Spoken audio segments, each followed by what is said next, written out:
So niko live YouTube, niko live TikTok. Hii ni Man Cave episode 119. I believe so. Itakuwa episode 119. So nataka to make sure kama nini everything iko poa. This is the absolute best. Hiyo gada kavibani nikianza video. So tumeanza live kabisa. Acha ni skip nione kama sound check. Okay, sound iko fiti, confirmed. Na hapa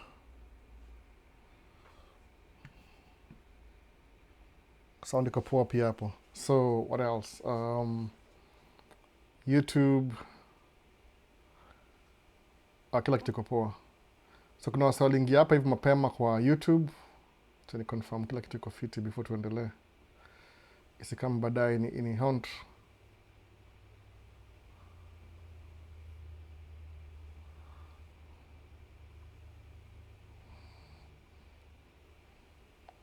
Sawa, inakaa fiti sahi, I think so.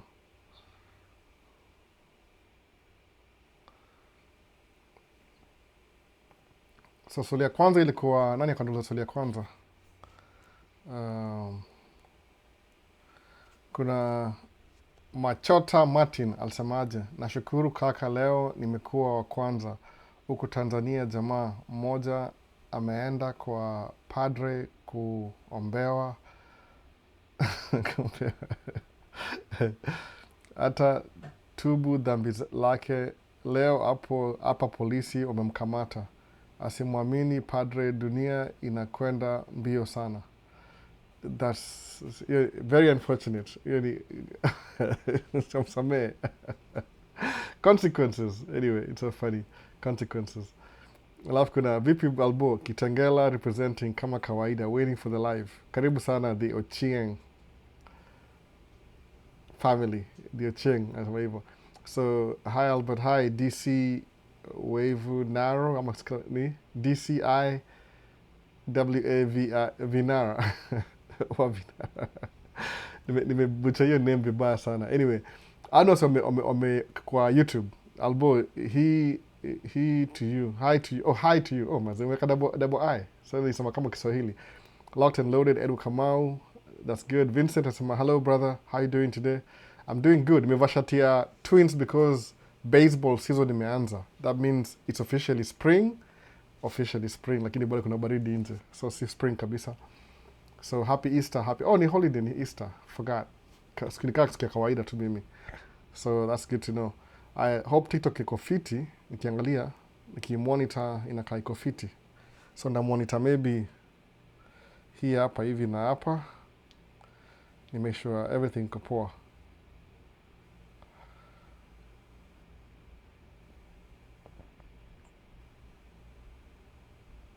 Ni poa kila kitu ikuwe on the spot. Hiyo ni chani monitor hii hapa hivi bila sound, hopefully. Sound hakuna. Alafu make sure TikTok iko, which is which now, I don't even know.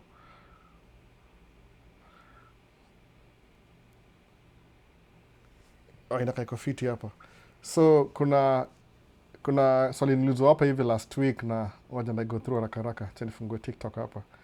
Ni make sure live iko fiti inaonekana. Sometimes you never know. Nafikiri uko poa, kumbe iko off. Oh, sawa, inakaa fiti. So sawa. So all of them monitor. Nimerudisha ile kamera overhead. So na monitor hivi. Kwa so curious, hii kamera, nimerudisha hii kamera. Naona kuna hii simu ina monitor hii na hii simu nyingine. Hii ndio namba ya Maisha States, ukireach out na mimi, just in case. Mbona imezimika? What happened? Oh, haiko nini, haiko.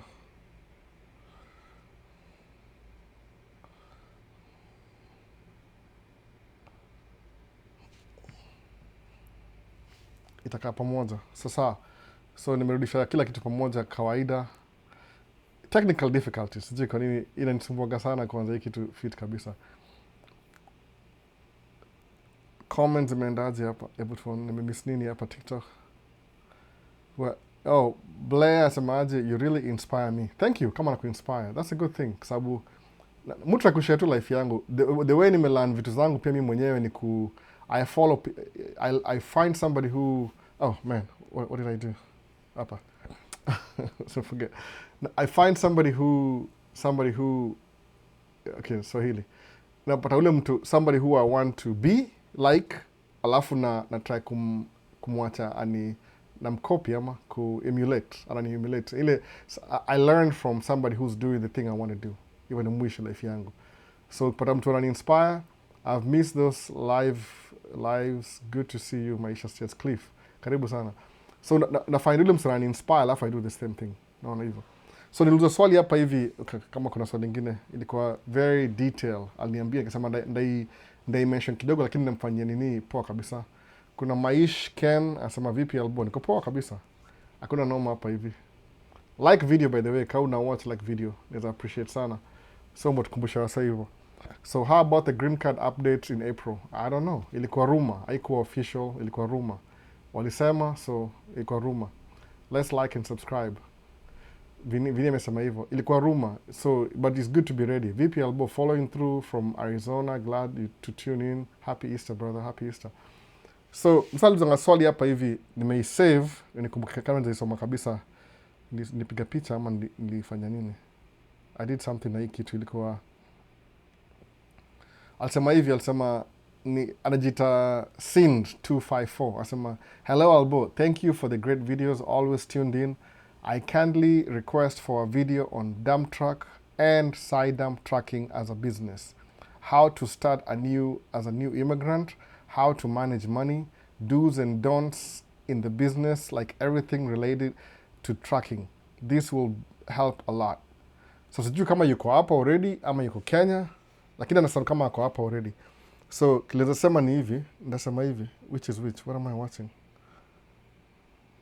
Nime lose nini? Mbona niko so distracted leo? TikTok. Okay, sawa.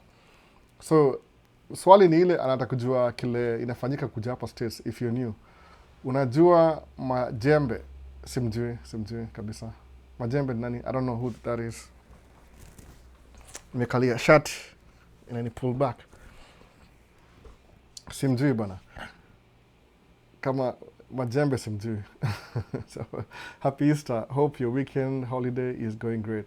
Hapa si holiday vile. Kuna yani kama maybe sometime kuna watu upo Friday off, wengine wanapewa Monday off. Lakini si holiday vile hapa hivi, ni kama kawaida tu. Everything looks good. So because hakuna mtu complain, sound iko fiti, I hope so. Kwa kila mahali naona iko fiti. So hapa si officially Easter bado, ni kawaida tu ile, naona kama kawaida. So msa anauliza ile as a new immigrant, mambo ya tracking. So tuanzila nini? Number one, kama una intend kufly, kukuja to leave the country, alafu uende kustudy abroad ama uende kuishi abroad, anything like that, make sure that uko na passport. Hiyo ndio the first thing naambia msee, kuwa na passport. Juu passport ndio ile one of the main thing, kama una hiyo intention. Mimi nimekuwa hapa States for a long time, lakini nikamna passport ya Kenya, nikapata ya US, eventually nipata ya US, because now I was seriously intending to travel. Lakini haiku work out this year, maybe ita work out. Job imekuwa slow kidogo, ni ile tumekuwa na very snowy winter this year. Tulikuwa na December na January ilikuwa very very snowy, unusual. Ilianza kama November the last week, throughout December, throughout January. At the same time, kulikuwa na Operation Metro Surge. Wale wasa wahamiaji wanakamkuwa arrest wase for 2 months. So nimekuwa home for 2 months straight bila kitu yoyote. Nikaanza job February, alafu tena March job imesimama because of hizi road restrictions. Nimefanya kama few days here and there, lakini generally haija work out the way I intended. So number one ni hivi, si number one per se. Kama una intend ku travel kutoka Kenya kuenda place ingine, the most logical thing ni kukuwa na passport. Make sure kuna passport. However you're gonna get it, I don't know. Figure it out mwenyewe. Tafuta, do whatever it takes kuwa na passport. Jio ndio travel document essential kuwa nayo in the beginning. Alafu kuwa na mbele, suppose umepata green card umekuja hapa hivi, naona umeendelea. So sema, hi Albo, mimi nilihamianga huku TikTok nowadays. Oh, Climate X. Hakuna noma. Anyway, that's one na stream both sides. Hakuna shida kabisa. Everything works out. So, kwa sababu nataka ku reach out wase by the way. So, hata kama uko TikTok iko sawa, YouTube iko sawa. Ni ile mostly mu rekodi video ile vertical, lakini ina stream, sijui ni switch TikTok iko vertical ama iko horizontal. Okay, decide tu. Anyway, so ndio hivyo. So, basically ni ile kuna hiyo process, kuna passport, alafu decide. Kama unataka kufanya job kwa cruise ship, utapata transit visa. Itakubring, utakuwa na exposure kidogo. But kama time umeget green card, umecome States the first day, which is a really good thing kama umecome na nini. Nilipata LOE na cruise ship. Oh, that's really good. Umekuja already ama uko hapa already, Climate Lex. So, cruise ship utakupatia exposure. Ile utaona yani, utajitoa kuja kufanya job alafu rudi home. Ni kama 9 months hivi. Most of the things hizo nga seasonal. Juu ya winter ni very cold. Ni kama vile construction yetu job ya seasonal.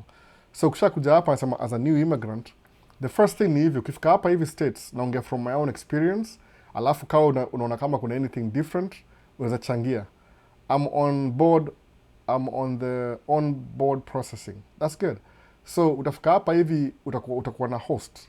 So watu semanga host wako ndio determine which way your life will go. Kama utaenda towards route ya kuenda shule ama kuenda job. It depends na host wako.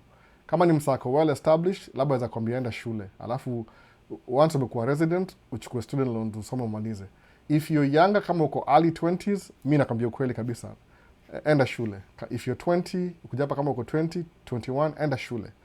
Kuwa na hiyo degree umalizana nayo. Juu that's the only time, yani ni kama the time for everything. Ukienda shule when you're young na una familia na una kitu yote, it's much easier kufocus na shule. Alafu you get it behind you, alafu namalizana nayo. Anybody ule alisema niambia wasi wasiende shule, I don't know what they all misunderstand. If you're 25 and up, if you can, enda shule. But maybe utakuwa na do job ukienda shule at the same time. So itakuwa two things at the same time. That's okay still.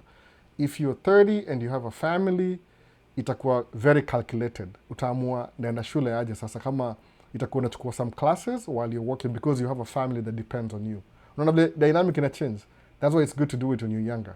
Kama uko 35 and over na ulikuwa na degree before, that's even better. And ufanye ile wa evaluate degree yako ya mtaani, uone kama ama whatever ulipata degree, uone kama inalingana, kwa sababu mara mingi kienda kwa hizi majob, most of them ziko locally ziko kama nisemeaje, ni local jobs. Haitakuwa na, they won't know which country you're from, uko na certificate nasema United States of America, nini, inakuwa easier to get job. Overall tu ni ile overall generally.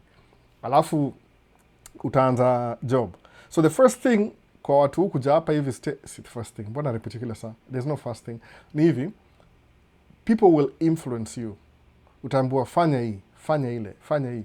Ni kama you're an open book, unangoja ku receive whatever information iko available kwako. Sometimes it's overwhelming. Alafu mara mingi ni ile, hata mimi based on my own experience, kuna vitu nili-ignore. Niliambiwa vitu very important, nika-ignore. And later on, I find out, this guy number 3, guy number 4, whatever they were telling me, ilikuwa the right advice to follow. Lakini, because nilikuwa so bombarded na so many ideas, nililose hiyo idea. That's gonna happen. So, to be on the safe side, andika chini idea yote unaambiwa. Write it down. Sasa enda shule kwanza, andika chini. Enda job kwanza, andika chini. Any information naambiwa, if possible, kama unaweza record na simu, whatever you do, kuwa na ile record ya niliongea na umse, aitwa Albo, akaniambia niko 20 niingie shule. Alasa figure out how do you go by hiyo story ya shule ile. Naona siri ni gani, nimeapply lakini wapi? Ya nini cruise ship. Labda umeapply kama Mkenya. Unajua Mkenya yo apply mara moja, alafu anaachana nayo. Alafu anasema niliapply na haijai kuja, alafu nasahau hiyo story. Nimeona hiyo ni habitual ya Kenya. Ukiapply kwa cruise ship, una apply to 620 different companies. Because hao waga hivi, wana advertise job, hii ni caveat kidogo. Wana advertise job, broadcasting, alafu whoever hule ana respond first. If they need somebody, unaona, msikia amesema, yes, ship, I applied like 10 times. Keep applying mpaka mtu wa kwanza akuulize. But ile usiwache kuapply, kwa sababu uzapata ulikuwa na apply leo, washafunga hiyo application because they have enough people already. So keep applying consistently, usichoke na, because if that's exactly what you want, if kama ni vitu zingine washo mingi sasa. So as a new immigrant, ukimit mtu mwambie this is what I want you to do. Make sure that andika whatever advice unaambiwa, alafu tafuta mtu trusted, sijui itakuwa nani kabisa, mtu amekaa hapa maybe 5 years or so, alafu discuss na yeye, mwambiaje, nimemitumsa akaniambia niende chuo, nifanye nini, which one do you think is better? Alafu hata enda shule kwa hao ituaje hao wase ma advisors au what's the name, au ma school nimesahau jina yao, uongee nao usikie hiyo course inaendaje. Okay, mimi tu according to my own opinion, the best thing you want to do ni hivi, make sure the first thing kabisa that whatever you're gonna get into iko na pesa. Hiyo tu basically iko na pesa, hakuna kitu ingine. Kama ina pesa, don't waste your time. No. Kama unasikia ni kama sijui ni political science na ina pesa, wachana naye, tafuta pesa. Juu hiyo pesa itakusaidia kuadapt haraka faster than before. Mwona hivyo, itakuwa poa hivyo. So climate lax asemaje, you just need a good ATS. What's AT? Friendly resume. Climate X, hebu mwambie inamaanisha nini? What's AT? Wacha kwa kama definition. Weka the whole word. No. Professionals cover letter. Asemaje, you just need a good ATS. What's ATS? Friendly resume. And professional cover letter. I did it myself. So hiyo amesema hivyo, I'll get job ya cruise ship. A good AT. I don't know what that means. AT. Alafu ndio apply. Sawa, itakuwa hivyo poa. So hiyo ni kwa anaongejea cruise ship, ni mwachana hii story na ile baadaye. Questions na kambio mbio. So kuna you nasema hello. Sijui nani, hata sioni picha poa kabisa. So Edu Kamau, Albo, question ni, in terms of your trucking career, did you have options of which truck you would drive if you didn't have debt? If so, which truck was your number 2 on your choice? Edward Kamau, hata sikuwa na choice yoyote ya which truck I could drive. I don't think I had an option. Mi nilikuwa, nilianza hivi, let me repeat myself. Nilianza hivi, nilikuwa na, I was a new immigrant, number 1. Alafu nikaambiwa, endo ufanye nursing. I did it, by the way, nilingia nursing. Ile course ya nini, nilianza na job kwanza. Unaanza na job, alafu you go to school while you're working. Because at the end of the day, you need money to survive. Unajua hivyo. Hata kama host wako won't support you 100%. Itabidi some things you do it yourself. Usimtegemee yeye, kwa sababu pia yeye alianzia mahali ulianzia. So sikuwa na choice. Mimi nilianza kama dereva, the driver for company for 2 years. That's it. Na deni ilikuwa, the reason why nilingia kwa kampuni ni ile walini promise kwa ile contract, if you come work for us for 2 years, we will pay for your training. So it's like free training. Nikasema sawa, good deal. Nikaingia. So as I was working, my paycheck, a fraction of it ilikuwa inaenda towards my truck payment. There's nothing I could do. Ilikuwa hivyo sasa, ilikuwa too straightforward. Nothing I could do. It was going towards my truck payment. Ilikuwa hivyo tu full time. So sikuwa na choice ati ningechagua ati let me do this. Ilikuwa tu directed to my truck payment directly. Haikuwa na two ways about it. Mwona hivyo sasa. So it is what it is. Lakini after 2 years nikakuja, I wanted to be home. Julikuwa, imagine hivi, uko na gari ya loan ya deni, which is you're paying every month. Niko na nyumba nalipa mortgage, niko na insurance nalipa insurance gari kila kitu because I have the car. Alafu I'm only home 3 days in a month. 3 days. So kuna 30 days ama 31 days. February ilikuwa short. 30 ama 31 days. Out of 30 days ama 31 days, so to me 30 days, I'm only home 27 or 28 days. I mean, home for 3 days. 27 days niko somewhere uko driving. Nimelala kwa truck stop na kila mahali. Umeona? So asemaje, Climate Lux, na ku-DM WhatsApp nikuonyeshe CV yenye natumia. Sasa mtumie kusaidie. Asha apply. So that's what you do. Ile in the beginning. Niko very, inakuwa kama ni Q&A na kila kitu. Nataka kuansa question ya umse. So unapiga no, niko local by the way. I'm very local. Over the road nilifanya the last time ilikuwa couple of years ago. Niko local kabisa, naamka asubuhi narudi jioni. So ilianza hivyo, sikuwa na choice mingi by the way, ilikuwa tu whatever works. Juu my point ilikuwa hivi, one of my biggest goal in the beginning, to be honest, nishasema before, ilikuwa tu I wanted to have enough money to rent my own apartment. Hata kama ni siitaje Kenya, uko tu na your own space, ili ukuwe na bed sitter. Hapo itanga studio. Hata in whatever neighborhood, I don't care, just my own space. Ile nafungua mlango, naenda, narudi. So the first time I was able to rent nyumba yangu, even nilianza tracking local. Niligundua over the road you can make money too if you run hard, na economy iko fiti by the way. Kuna hiyo factor economy pia, which after every 8 years economy hiyo dunda. I don't know how that works, wana time mingi. Kama sahii tumeanza kuenda economy iko mbaya juu ya war tena, tumeingia war ingine tena, hii country yetu imeingia war ingine tena, administration imeingia kwa war ingine. So our prioritize development, wana prioritize kupiga watu vita. Sijui ni rivalry gani hiyo ilikuwa cause iende hiyo direction, lakini ni hivyo. So economy hiyo ina go down approximately 8 to 9 years, ina go down. So you have to be ready for that. So mimi nilianza tracking kama economy inaenda down 2008. Ikaenda hivyo pia, ikaenda mahali hapo after 8 years hivi 2016 15 ikaenda down tena kidogo. But by that time niko set up in a way that haikuni affect sana. Alafu saa hii 16 to 26 imerudi tena, tuko down tena. Ina happen tu, yani every 8 to 9 years economy yanguka. So hope to survive hii, tuendelee the other side. Lakini mwaga very optimistic. So the first time nilikuwa able ku rent apartment yangu nilikuwa I was old enough. Nilikuwa kama 3-4 years in. So that's why tracking kwa inalipa vizuri.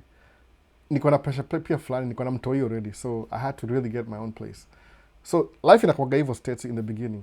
So hii mambo ya tracking na side dump, hiyo nda kudescribe ya maybe my next video nikifanya na track once the other beat ya hii swali. Aliuliza how do you manage money, do's and don'ts in the business, like everything relates to tracking. This would help. Ndadu hii specifically, hii question ilikuwa more ndaenda tu step by step. Juu saa hii ni live Q&A. Hii si vile nisema tu nimwambia I will mention it, alafu tutaendelea mbele baadaye. Umeona sasa hivyo. So that's what it is. Una try to make sure too. Alafu kuja states utameet wase wengi, especially ukienda kwa hizi circles za your countrymen, your fellow countrymen, Kenyans in the diaspora. Utameet wase wengi sana by the way. Watakwambia different advices. Do this, do that. Nafanya niwashe heat. Nasikia baridi sana hapa bana. Heat iko wapi? Nasikia mguzu na freeze. So itakuwa utameet so many people. The good thing ile when you meet people kama Kenyans wala ku successful, usikuwe disrespectful. You never know who you're talking to sometimes. Don't be disrespectful. Always skiza advice ya kila mtu. Then mesema, pay attention. Skiza advice ya kila mtu, alafu pay attention to that. Kwa sababu kama ukiniuliza Albo, mbona watu, kuna best yangu mmoja ufanyanga box track na na McDo. Do you know anything about box track? Ndakwambia yes and no. I don't know much about box track. So ukiniuliza advice kama hiyo, mtu akwambia I don't know much, but kuna watu najua, somebody that I know, kuna wase get job fulani specific kwa local kama hiyo box track, alafu wana keep secret. Naona. Naweza sema mimi upenda kushare because si mambo hivi kwa kampuni ile kampuni mfanyia job au sema hivi, ambia ukirefer mse kwa hii job umconvince akuje, tutakupatia itongaje, unapewa kama $1,000 over time. If they stay for 6 months, unapewa $250 every 3 months kama waendi. Sign in bonus kitu kaa hiyo. Ndio watu encourage tuambiwa say. So job hii yetu tufanya construction, we are always like under. We've never had enough trucks. Imagine. Our work na deficit every single time. Which is naelewa because job I running the whole year. You run 9 months. So ile ikifika 3 months inyamaza kidogo, some people never come back. Wanaenda alafu warudi tena. Mimi nisema tu, I know that if I keep doing this construction and I'm paying my bills, nda stick to it. I really wanted to be home every day. Sikuwa back and forth over the road. I really wanted to be home. So mimi for my case, what I'll do, ndataka kukaa tu within the city. I work within the city. Stuck when I'm mahali niko nje ama anything like that. That's what you need my own decision though. Kuna msata I want to go over the road for 3 months alafu nirudi ama 4 months. Kama sahii tumekuwa na winter, November, December, January kulikuwa na job lakini mimi sikuenda job. So nika home 2 months. Alafu tumeanza job February tena ime slow down juu ya mvua. March nimekuwa mostly home tena, so hizo ni 3 months home, alafu April sahii job labda inaanza tena, itashikashika polepole, kuna mvua pia. So you decide what do you want to do. Do you really want to pursue history ya kwenda full time over the road ama ukuwe local? Mi ni prefer kuwa home. Am I missing out on some stuff? It's true, you do miss out sometimes. Kama say watu over the road, they are very busy because kuna hii season nyingine to spring, so watakuwa busy sahii. I'm missing out, lakini what do I do? Should I cry over that? Siwezi lia kwa sababu unajua ita catch up baadaye pia. It's just one of those things, you lose some, you gain some. Mbona hivyo? Lakini ukimit wasee kama wanaku advice, pay attention to everybody. Sisema usiignore mtu yoyote, kwa sababu kuna watu watakuwa willing kushare na wewe what to do based on their experience, lakini watakwambia details. But the more receptive you are kusikiza story yao, ukifollow up, wapigie simu seme, hey, hebu niambie juu ile story. Kama nakudanganya itafika mahali alafu ikwame. Ile kama itafika mahali dead end road. Labda nakwambia, oh, kuja ufanye hii, you'll make more money. Alafu muulize, how do I get started? Alafu hana information. So the less information anakupatia, that means maybe anaongea tu, all talk no show. Kuna wase, they will know some information, watakwambia do this, but they won't give you details. Kwa nini? Because wana feel threatened na wewe. That's there, by the way. Which I understand, I get it. Kuna wase labda akona very specific contract, anaona kama wao akikwambia wewe alafu usucceed ujoin your contract, utamkatia, because maybe kama yeye, if maybe you're more efficient than he is, chances are if you get into the same business as them, watakusurpass. So watakuwa more reliable than you, alafu wataachana na wewe. Unaona hivyo? Kuna soga threaten. That's just it's mi sijui muona kama I don't know what things will threaten me about wewe. If you're better than me, you're better than me. You know, I'm not going to deny that. Maybe ni mimi tu sijui. Sababu kuna, I know there's people who are better than me by far. Musa manga, I'm the most average guy you'd ever meet. Kuna wase watakuwa exceptionally hivi. So if somebody chooses not to give you information, usimlaumu, that's what he wishes to do. Lakini make sure tu unasikiza advice yao say, alafu una-note down. Sababu sometimes people will tell on themselves. Kwa nini? The more you hang out with them, the more information itatoka. Especially kama unawa praise. If you niaje, mudu i business mu make 10,000 a month. Oh really? Unamuza, hey maze uko poa. Unampatia encouragement. Ukikeep in touch, utapata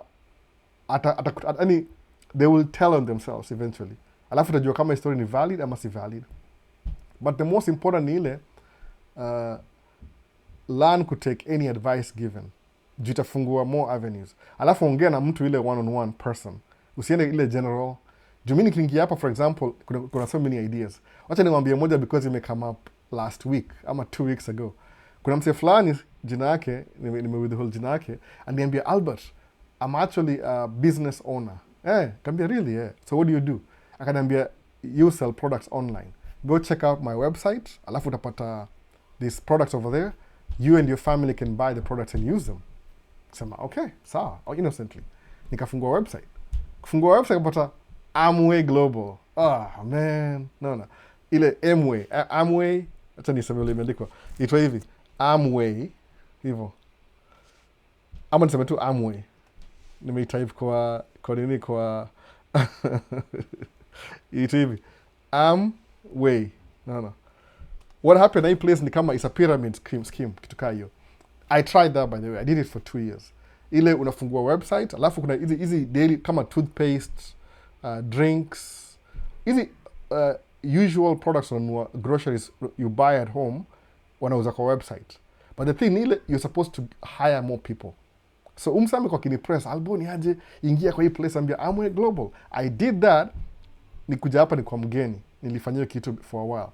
But haikuwa lucrative kabisa. It was never lucrative to me. At least to me, it was never lucrative. No. Wacha nibadilisha hii niweke heat bana. Hii heat nini, kuna baridi hapa sana. Siko mbali sana na medium, at least. Hii switch camera ni poa. No. Nisikatie screen. So ndio hivyo. Hiyo ni mtambo mutumia, kama unaona hapa hivyo. Nimewasha hita kidogo. So Amway Global, it's a good thing, lakini inakuwa ni kama you're spending money but you're not really making anything work. No. nothing work. Nikaifanya ikuwork out na mimi nikaachana naye. Jua sema wewe ni independent business owner, lakini you have to sell. Ni kama wewe ni salesman, if you're not good enough. Alafu napata kama wewe ni Mwafrika, kama mimi I was a new immigrant, sikuwa na hiyo exposure. I didn't know a lot of people. I was meeting people for the first time. So ilikuwa, how do I sell stuff in a website that siko familiar naye kabisa. Muona sasa, siko familiar naye. Nikasema sawa, what I'll do ni ile na try to make sure that I'll find a real business. So kwangu tracking ilikuwa real business. Muona, haikuwa tikitu ya sauti iko chini kidogo. Uko poa ama Vini? I was away from the microphone for a little bit. Ebu Vini asema hivyo. Sauti iko poa. Vincent, nime step away. Sauti iko chini kiasi. Nimeweka 100%. Ni check na wapi hapa? Acha nifungue simu hapa nione kama nimeweka 100%. Iko sawa. Nime step out of the frame kidogo. Nikiwasha heater. Kuna heater iko hapa chini. Maybe that's ilipotea kidogo. So sema hiyo setup. Setup ni hivi. Naweza show setup. Angalia. Ndio hii. Hii ni video switcher, inaitwa ATEM Mini Pro ISO, ndio hii hapa. Hii ndio video. So na flip hapa, angalia. Hii. Alafu hii. Number 2. Of course hii ni simu. Hii ni lights. Hii ni yangu ya lights hii. Naona hii. Lights. Remote ya lights. Hizi ni simu tu. No big deal. Alafu computer ndio hii. Naangalia live nikinini. Alafu hii ni Musa ujina. Rodecaster 2. Rodecaster Pro 2. Ndio hii hapa hivi. I'm only using one channel hii hapa. Hata hii situmii nazirudisha hii chini. Iko tumia mbili plug in. Iko na maximum 4 channels ndio hii. Alafu na ATEM Mini, hii ni video switcher, audio. Zinaingia kwa computer zote from this side, 1 2. Naona 1 2 ndio hizi hapa. Hii ni power. That's it. Alafu microphone. Hii microphone plug in hapa. Ndio hii hapa. XLR. If you want to know. Danda. Sijui ina cost how much. Nilibuy kitambo sana. Niko na buy vitu pole pole. So hiyo ndio setup kwa utakuona. Nini? So na computer ndio hii. Exactly what you're seeing na monitor hapa hivyo. Alafu najua ni Richie. Kuna hii side nyingine hapa. Kuna hiyo amwezi ona. Maybe next time. Niko na screen nyingine tena pale mbele ina monitor everything. Yaani hii ina display whatever I see over here. Naona. So sijui ni how much kabisa. Labda kwa description ama ndafanya hivi after. Do I even have these things on the description? Ndaziwa kwa description. Nikumbushe, Richie, kwa description. Ndio hiyo. So ni video switcher, you can have at least maybe kitu kama 3 angles, 4 angles. Mona. Sijui ni how much though. Hata sijui ni how much. Ndaziwa kwa description. Nikamwambia nilinunua hii. Hata sikumbuki. Sweetwater. Ama Guitar Center, ama Amazon, ama Best Buy. One of those places. Niko nanunua tu vile ile nilinunua kitambo. I think hii nikaa 4-year-old, something like that. Anyway. Oh, YouTube. Unasema YouTube. Sound iko YouTube. But wana YouTube. Nimeka. Iko full pia YouTube. Oh wait. That's TikTok. Hapa. Iko sawa? Iko full pia YouTube. Vincent bana. Everything iko full. Sijui check everything iko full kabisa. So weka kwa description ya YouTube, alafu naweza buy through hapo. Sasa nakuwekea description kila kitu. Video switcher, kuna more. Hizi ni old by the way. There's new video switcher. Kama description, kama hii ni mzee, hii ni a 4-year-old. Actually unaweza buy video switcher ya Rode video switcher na hii at the same time. Alafu yani bala ya kuwa na 2 ukuwe na 2 in 1 if you want. That is, you can do that too. Niambie tu alafu utaiona. I think there's more. They always bring new stuff over time. Sawa, ndio kwa description basi. Ebu TikTok iko sawa. Iko sawa kwangu. I can hear everything. Sijakagi loud sana, nimeweka kama a little bit low kidogo. So haiko loud sana hivyo. Mutra jua niko na a little bit of experience ya sound. So ukicrank up sound kama sasa hapa hivi nimeweka maximum. Tena niwashow tena. Angalia hii. Hii iko maximum. Unaona vile inaenda maximum. Si maximum sana. Hapa ndio 0 dB. Hapa 0 dB. I don't know how to describe it. I wish niko na kamera nyingine. Hapa ndio 0. Yani see all the way up. So I'm trying to keep all my sound equal below 0. Unaona, below zero. That's it. Just below zero. Ile isikue kama mtu anasikiza na headphone isimchome masikio. So haitakuwa loud sana, iko really loud enough. Unaona? So that's what it is. Niko wapi? Hata nimesahau, umenitoa nje kidogo, ilikuwa juu ya Amway Global. So that's what Amway Global, whatever that is, wanakambiwa fanya hivi, uza vitu. I did it. Haiku work out kwangu, nikaachana naye. Ni pyramid scheme. That's what it is. Sababu the higher you are, the more money you make. If you're low, you don't know how to sell, you're not gonna make it. It's like hiyo ni kama unacheza karata. Track nikasemaje, ilikuwa straight up. Nanunua track yangu, naendesha, check ndio hiyo after 2 weeks. After one month, check it after 1 month, 2 months, check imekuja continuously. No. I never really, lakini I tried it anyway. Alafu wala said, wali introduce kwa hiyo Amway Global, to this day, I was say the same people. Wako make dough nayo pia. No. So ilikuwa kitu yani ni ile, what do you do? So somebody says, alboni haji su join tu, kambia mse, hii ilikuwa scam kwangu, ni scam mpaka leo. Siwezi ingia scam. Siwezi sell insurance, by the way. Kwa sababu insurance, you have to know people. Najua mtu sawa kitu moja. Unaweza sikia YouTube iko kwa 6, 9, si full. Kuna mbili. Kuna YouTube, kuna nini mbili, by the way. Kuna YouTube mbili. Pick one. Enda kwa Maisha States, utaona I'm streaming at the same time. Moja iko 16:9, alafu 9:16. So, kuna mbili. Man, wasako, iko hivi, kuna mbili. Na stream at the same time. Kuna YouTube mbili. Kuna moja iko hivi, na ingine iko wide. So just pick one. Pick ile iko wide, by the way. There's 2 of them. So sijui kama una kwa gani. Amesema hapa hivi.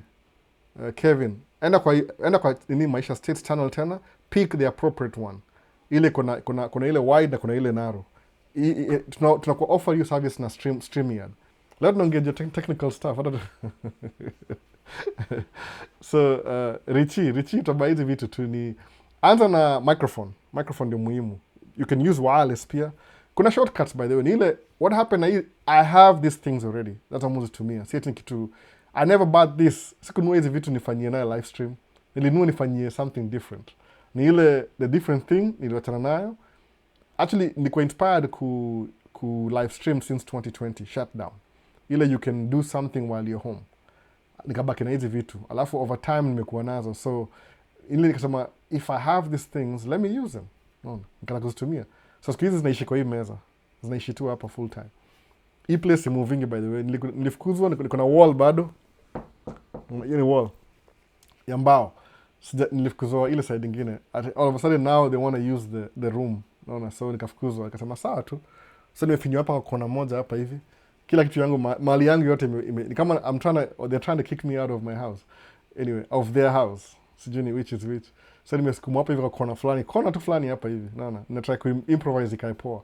Na kwa background hapa iko at least dark color, lakini sina space enough. I have to move all my stuff. Anyway, ndio hiyo sasa. So, YouTube kuna mbili, by the way. Angalia, go back to the channel Kevin Betos, uone ni aje. Na sau train of thought, ilikuwa nini? So, hiyo ni kwa hapa mgeni. Utapick on one thing you want to do, alafu you will do it full time. Naona. Naona kama overexposed. That's what it is. It is maswali. Mambo ya kutumia ukianza biashara, always prioritize, kama sema hivi, from my business, if I make 10,000, okay, tuseme 20,000, pay yourself 30%, ile kama employee. Alafu, wacha hiyo 70 baki kwa business. Pia business needs its own expenses. Lazima unilipe insurance, labda unalipia gari, ukuwe na pesa ziada ile kuwa na repairs, vitu kaa hizo. So, just pay yourself approximately, at most 33 ama 35%. Keep everything kwa business side. Kuwa na 2 accounts. Personal account, business account. Separate the 2. Every time pesa ina move hivi, usiende kununua vitu na pesa ya business, unless ni business related. Kama ni personal, itakusaidia ku account for everything. Sababu, kuna hivi tumegundua kwa life ile, you can't really separate the 2 ati mentally. Life happens. Itakuwa uko out there somewhere, something may happen, umetoa kadi ya business, umenunua kitu personal. Alafu you can't even justify. No. Because sometimes, musema hivi, I always feel like niko broke kama sina pesa kwa personal account. Kwa nini? That's the money I work for. Mimi kama employee. Kama vile munga na hire dereva, the same amount of money najilipa mwenyewe is the same amount I'm paying the driver. So I'm assuming because I'm running the truck too, I pay myself as a driver. Minimum acceptable wage ya driver, basically. That's what I'm doing. Alafu mambo ya business aka business. If you just do that na uko na hiyo discipline, 3, 4, 6 months inakuwa part of you. You just do it like automatically. Utasema ati I'll pretend, niseme sijui ati maybe I can do better. Hiyo willpower isaidiange mtu. Just like prayers with no action. No. Willpower ni kama prayers with no action.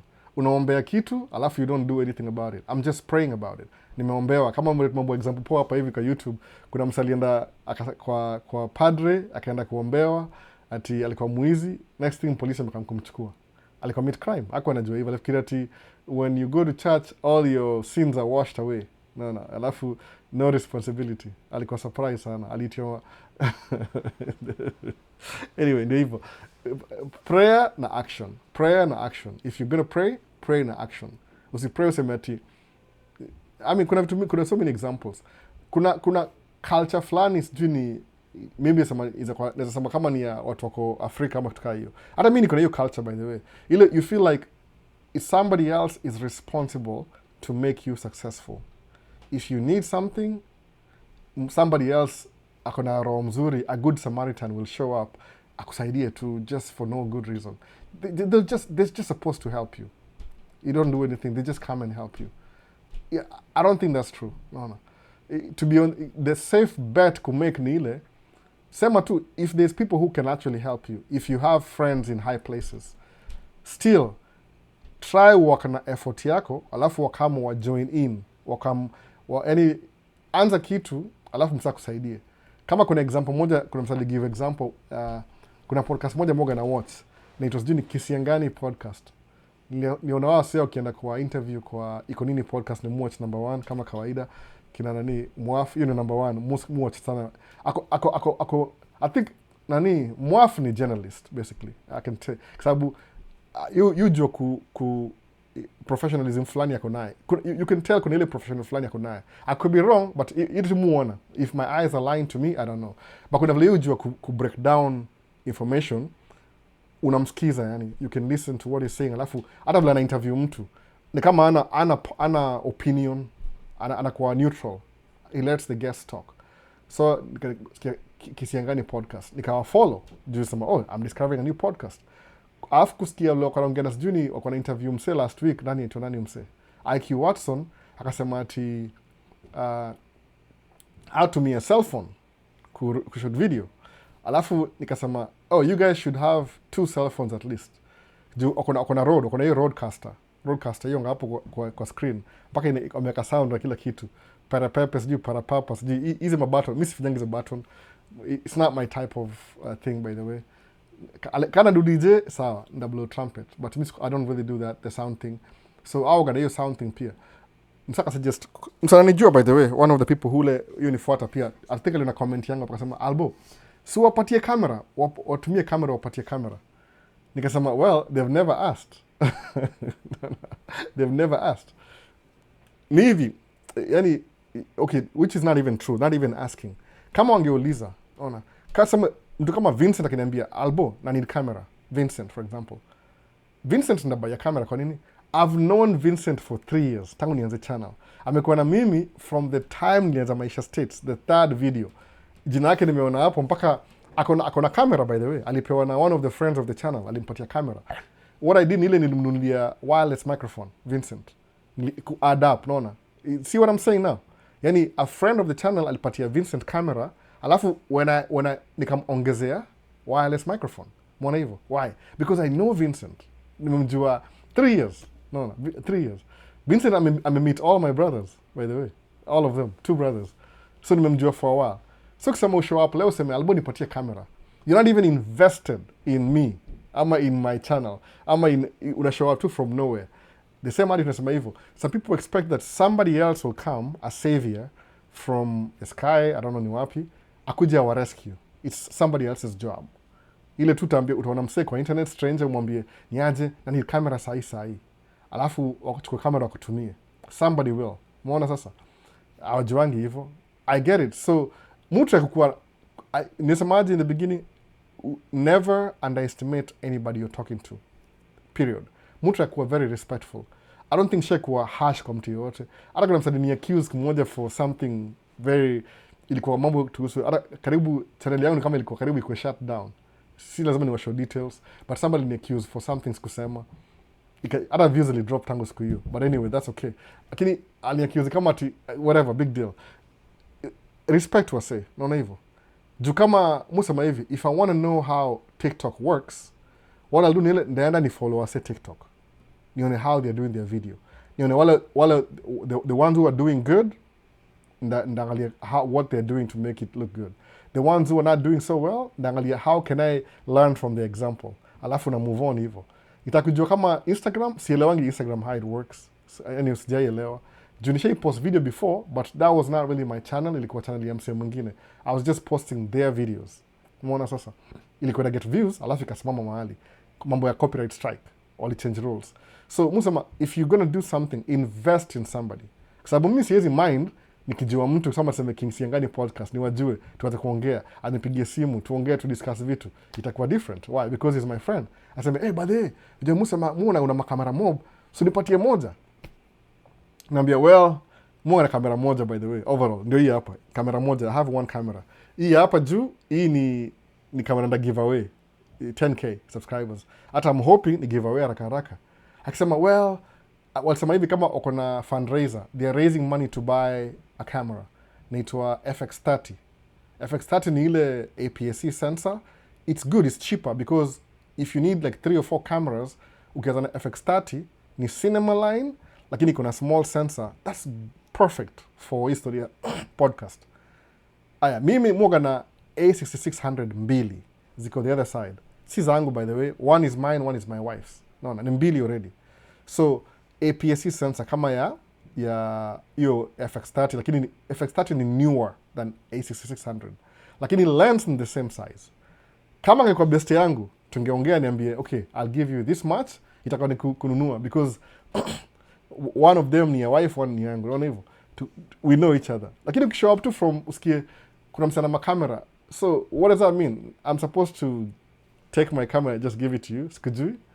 Alafu, unapatia mse kamera leo, kesho aende aanze kufanyia madharau. Hii kamera nilipatia hata si poa sana. So shindo, okay. Kuna wase wanangojea somebody to come and rescue them. Ni kama ile prayer with no action. Unaona hivyo? Haita work out. So nikamwambia mse, they've never asked. I would love to, but niuliza kweli. No. So I'm not going to make it my problem. I'll keep watching them. Hii ni support pia ku-watch. If they want to ask, niulize. If they don't, it's okay too. No. Inakuwa hivyo. But eventually they'll get the camera. Wako na fundraiser. When I make enough money, nda contribute kwa hiyo, or by ni quality. Unajua uko hapa hivi states, as much as there's nothing like I'm better than them. No, actually they're better than me. Kuna wase wako na background ya hizo mass communication. So when they start doing podcast, instantly go professional from day one. Me ni amateur, to be honest. I'm a prosumer. Kama mtu mi equipment ile kuna a little bit consumer related na a little bit prosumer in between. Yeah, my things could look professional. Kama nipiga mtu picha, itakuwa the same quality kama ule professional, but I don't do it for a living. I don't do it for money. I do it for fun. Unaona hivyo? Except kama ni graduation, you take my time, I'll charge you for my time and the time it takes to process the pictures, kituka hiyo, photography. I'll charge you for it. Why should I do it for free? No. So ni graduation yako, you're ordering me around. If you're gonna order me around to do something, I'll charge you. No, kwa sababu that's a privilege. If you want to order me around, I'll charge you. But if it's for free, ni mimi na decide. Musema hivyo. So kama wataka camera, kama mse, I think ni watu wako all kidogo. Get in touch. Anipigie simu, tukue friends. We'll see what we can do. Nezambia wife ni aje, do you mind if I give her your camera? I said, hell no. Then I'll pay you. I'll pay you. Alafu aseme, sawa, give her the camera. Ona, hivyo. Nikituka hiyo. Everything kuna price to pay, by the way. If you want to succeed, lazima kuna price. Kama una hiyo price, you will never succeed. Itakuwa hard. Ile you are expecting somebody else to show up from nowhere, akuja kusaidia wewe usucceed. That will never happen. I don't know. People, mbona watu fikiria hivyo, by the way? It's just gonna happen. Live kofia commercials ni mingi ni aje. Kwani ndio setting moja mbaya? Mtu avoid commercial kidu live. Anyway. Sawa, tuendelee. So ilikuwa wapi kwa Vini? YouTube, okay, sawa. TikTok iko sawa. Nimeona swali mbili zikikam hivi. Sema, okay, I understand Vini, I understand. Kuna YouTube iko, hiyo nishamaliza hiyo. This is the newest. Very informative, enjoying the talk. Oh, thank you man, thank you. Experienced. So kuna K anaulizaje, what do you edit with? DaVinci Resolve or Premiere Pro? None of those, by the way. Mu edit na, kama niko na MacBook. Though I don't use this MacBook for editing. Hii tu ni ya live stream. Actually, hii MacBook iko na 2 functions, by the way. Number 1 ni live streaming na DJ. That's it. Nothing else. Mufanya, hii MacBook ni ya ku DJ na ku live stream. That's it. 100%. Ile ingine, ile nilibuy ile mpya last year, hiyo ndio mu edit nayo. Na iko na Final Cut Pro. Lakini my videos mutumia CapCut ile free version because ni faster, ina work poa na my old computer. Lakini niko na Premiere Pro, niko na Final Cut Pro kwa MacBook hiyo ingine. I'm yet to start using it, lakini sijaizoea sana. DaVinci Resolve niko nayo. I only use it when I'm doing professional work. When somebody's paying for some videos, alafu I need to edit, nimutumia DaVinci Resolve. Premiere Pro, I can't afford it. It's too expensive. Kuna rate ya student. I don't use them. I don't do, mostly, nikienda mambo ya camera work, hiyo ni very lightweight. Sikuwa na do heavy, watu nafanyanga job. Mostly, I just do my own thing, na hiyo mambo ya camera. I don't really do professional stuff. Kuna msemu fanyia live stream, waja nilipa bado, but I'm not the one who edits. Mu shoot alafu natumia editor wake. So I don't know if they're gonna pay me. Probably not. I don't think so. Mpaka hiyo project iishe. Could be a while. But mu tumia Final Cut Pro. I mean, CapCut. Hizi video za social media ni rahisi na CapCut. Ingine mu tumia ni ile my oldest, ile nianza nayo inaitwa Movavi something. Zile za haraka zile kama Movavi editor. Unailipianga every year, once a year. I think ni kama $60. Alafu unaweza lipia lifetime. Alafu unless they update after 4 years, si lifetime, au kuna kudanganya tu, ni marketing. That's what I use for DaVinci Resolve na Premiere Pro, too expensive. Alafu hapa US, I was tumia ile bootleg naitwaje, ile umedownload illegally, naitwa hivyo, bootleg. Ile niko na ile DaVinci Resolve, you can, if you need to use anything professional hapa US, lazima ulipie. Ukienda illegal, watakushika. They'll track down your IP address, alafu utumiwe bill. No. So I don't want to do that. Mucha kustay out. You're stealing somebody's intellectual property. That's what it is. Kautimia. Najua Kenya watu organize chini ya maji, wako na DaVinci Resolve zile professional. I know that already, by the way. I can't have it over here. It's illegal. That's what it is. Okay, anyway, ndio hiyo sasa.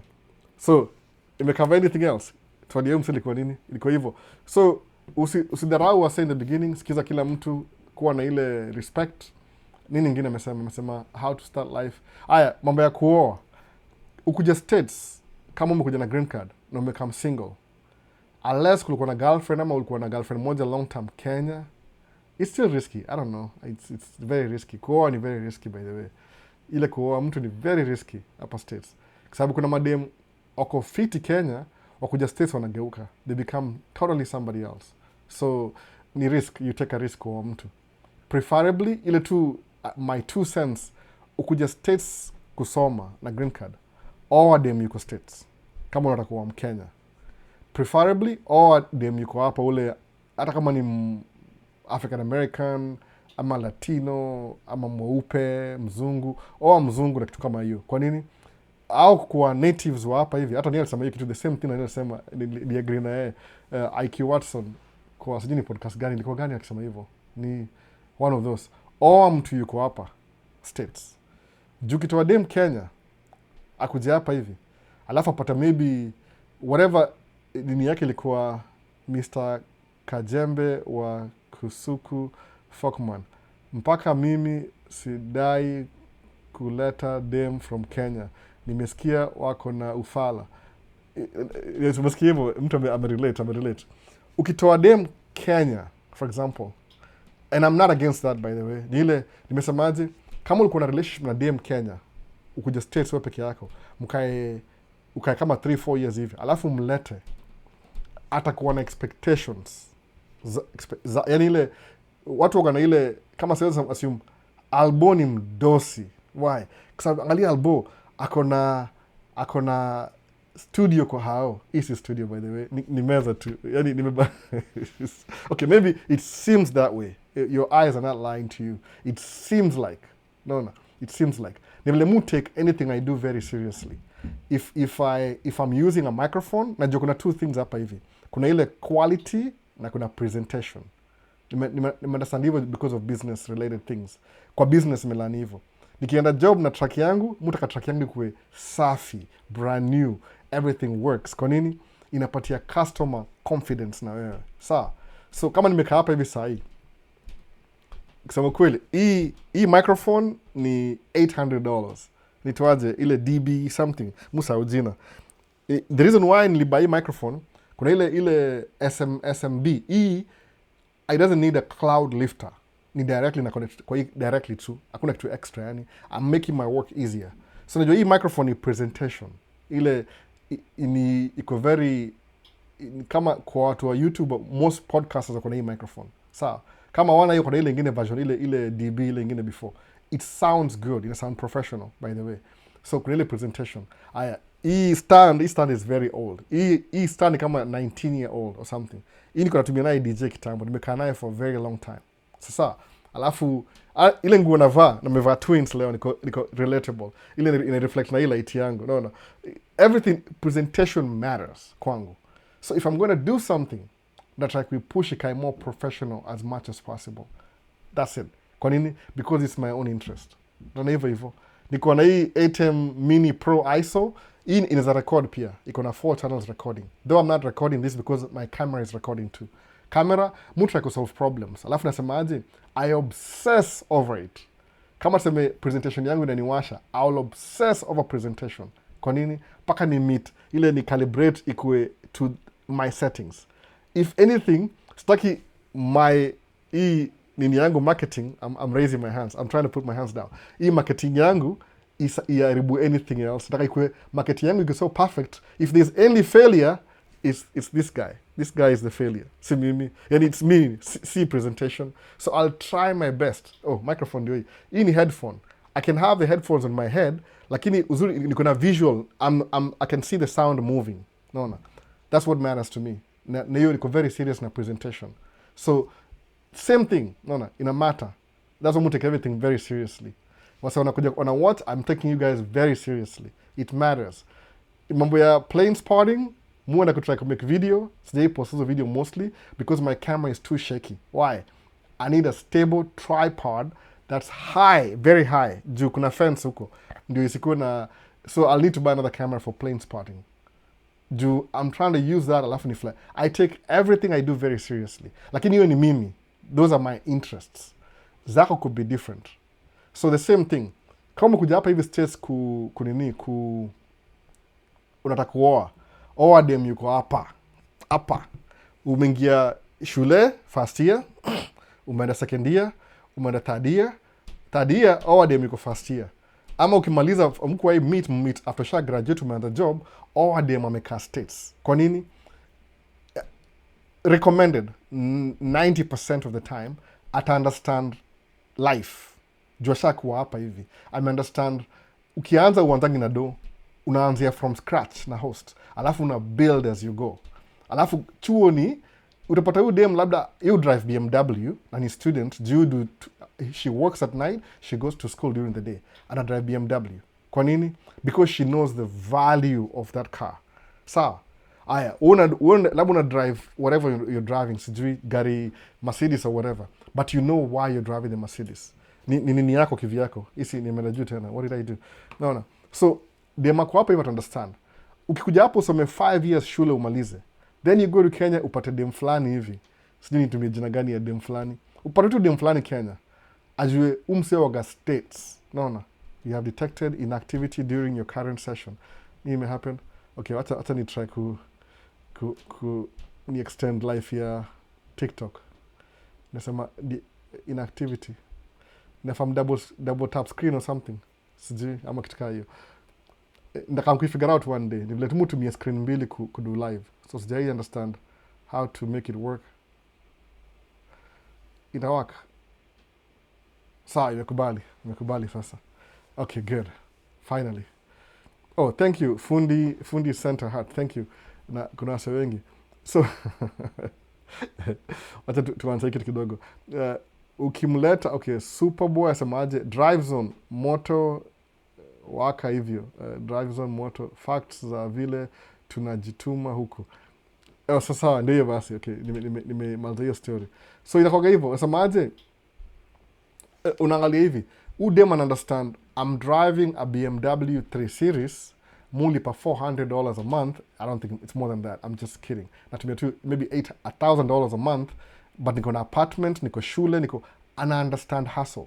So mkimeet, mnajua hivi, okay, I make $3,000 a month, you make $4,000 a month. Together we make $7,000 a month. So let's do this. Girlfriend wangu. Sometimes because life iko busy, mtaishi pamoja and your girlfriend boyfriend before muoane. Sawa.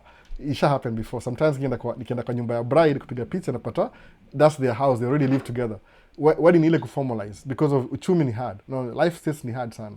So they get together, wanaishi kwa hao moja, wajaoana bado, then eventually wanaoana, washamaliza shule. Then they live together. Sawa. That's it. Wameoana.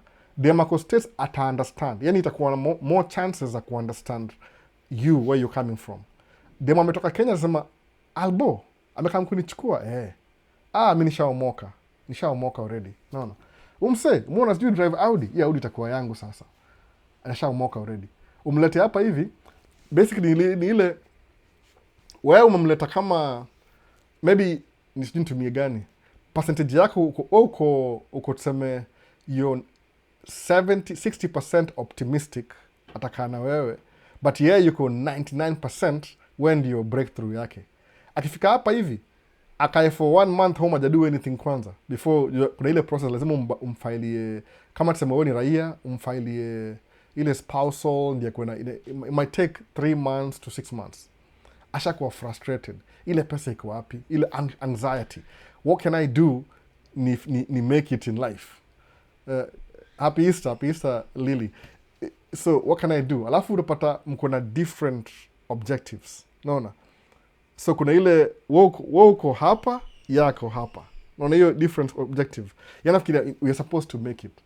Mbona tunakaa hapa hivi kwa hao, mnaenda mahali kwa community naangalia umsana hao bigi, umsana hao ndogo, mbona imatch hapo, naona atakusumbua kichwa, alafu eventually atajitema kuache hapo. So you took your trouble kwenda kubring mtu Kenya, umlete hapa, umfixie life kidogo, ako na very high expectation, alafu akuache, alafu aende tena.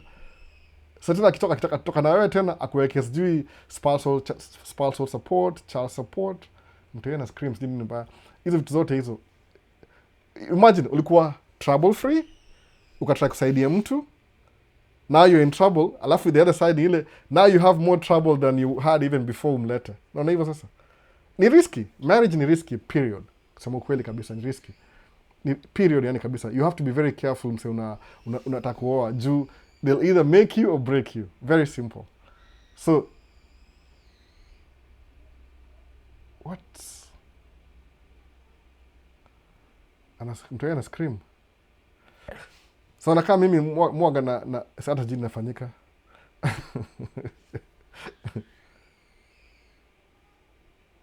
What? Hii ni mbaya, se. Acha nipige simu. Kama mtu anapiga nduru hivyo inaweza kuwa sawa, unamlenga tu. Man.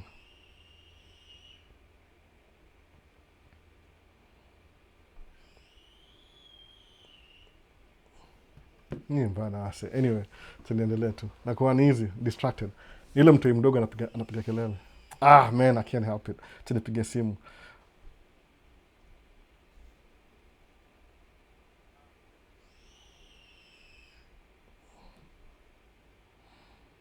Napiga simu.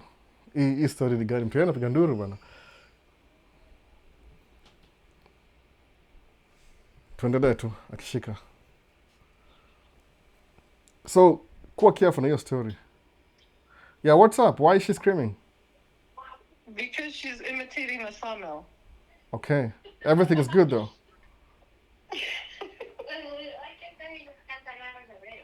Okay. Like, Mtoia anapiga nduru na sisikii kitu yoyote. I'm concerned. Yeye ndio mdogo kabisa, so mwaga extra vigilant. Anyway, ndio hiyo story. So ni risky.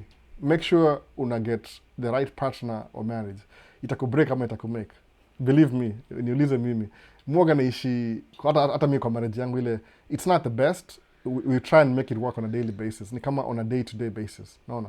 Si ati kitu iko guaranteed. Ile utachukua demo alafu from day one, especially mtoka Kenya, akuna very high expectations. Man, utakuwa na shida. Tumeona yani hapa hivi ni ile tusemaje, whatever happens in Vegas stays in Vegas.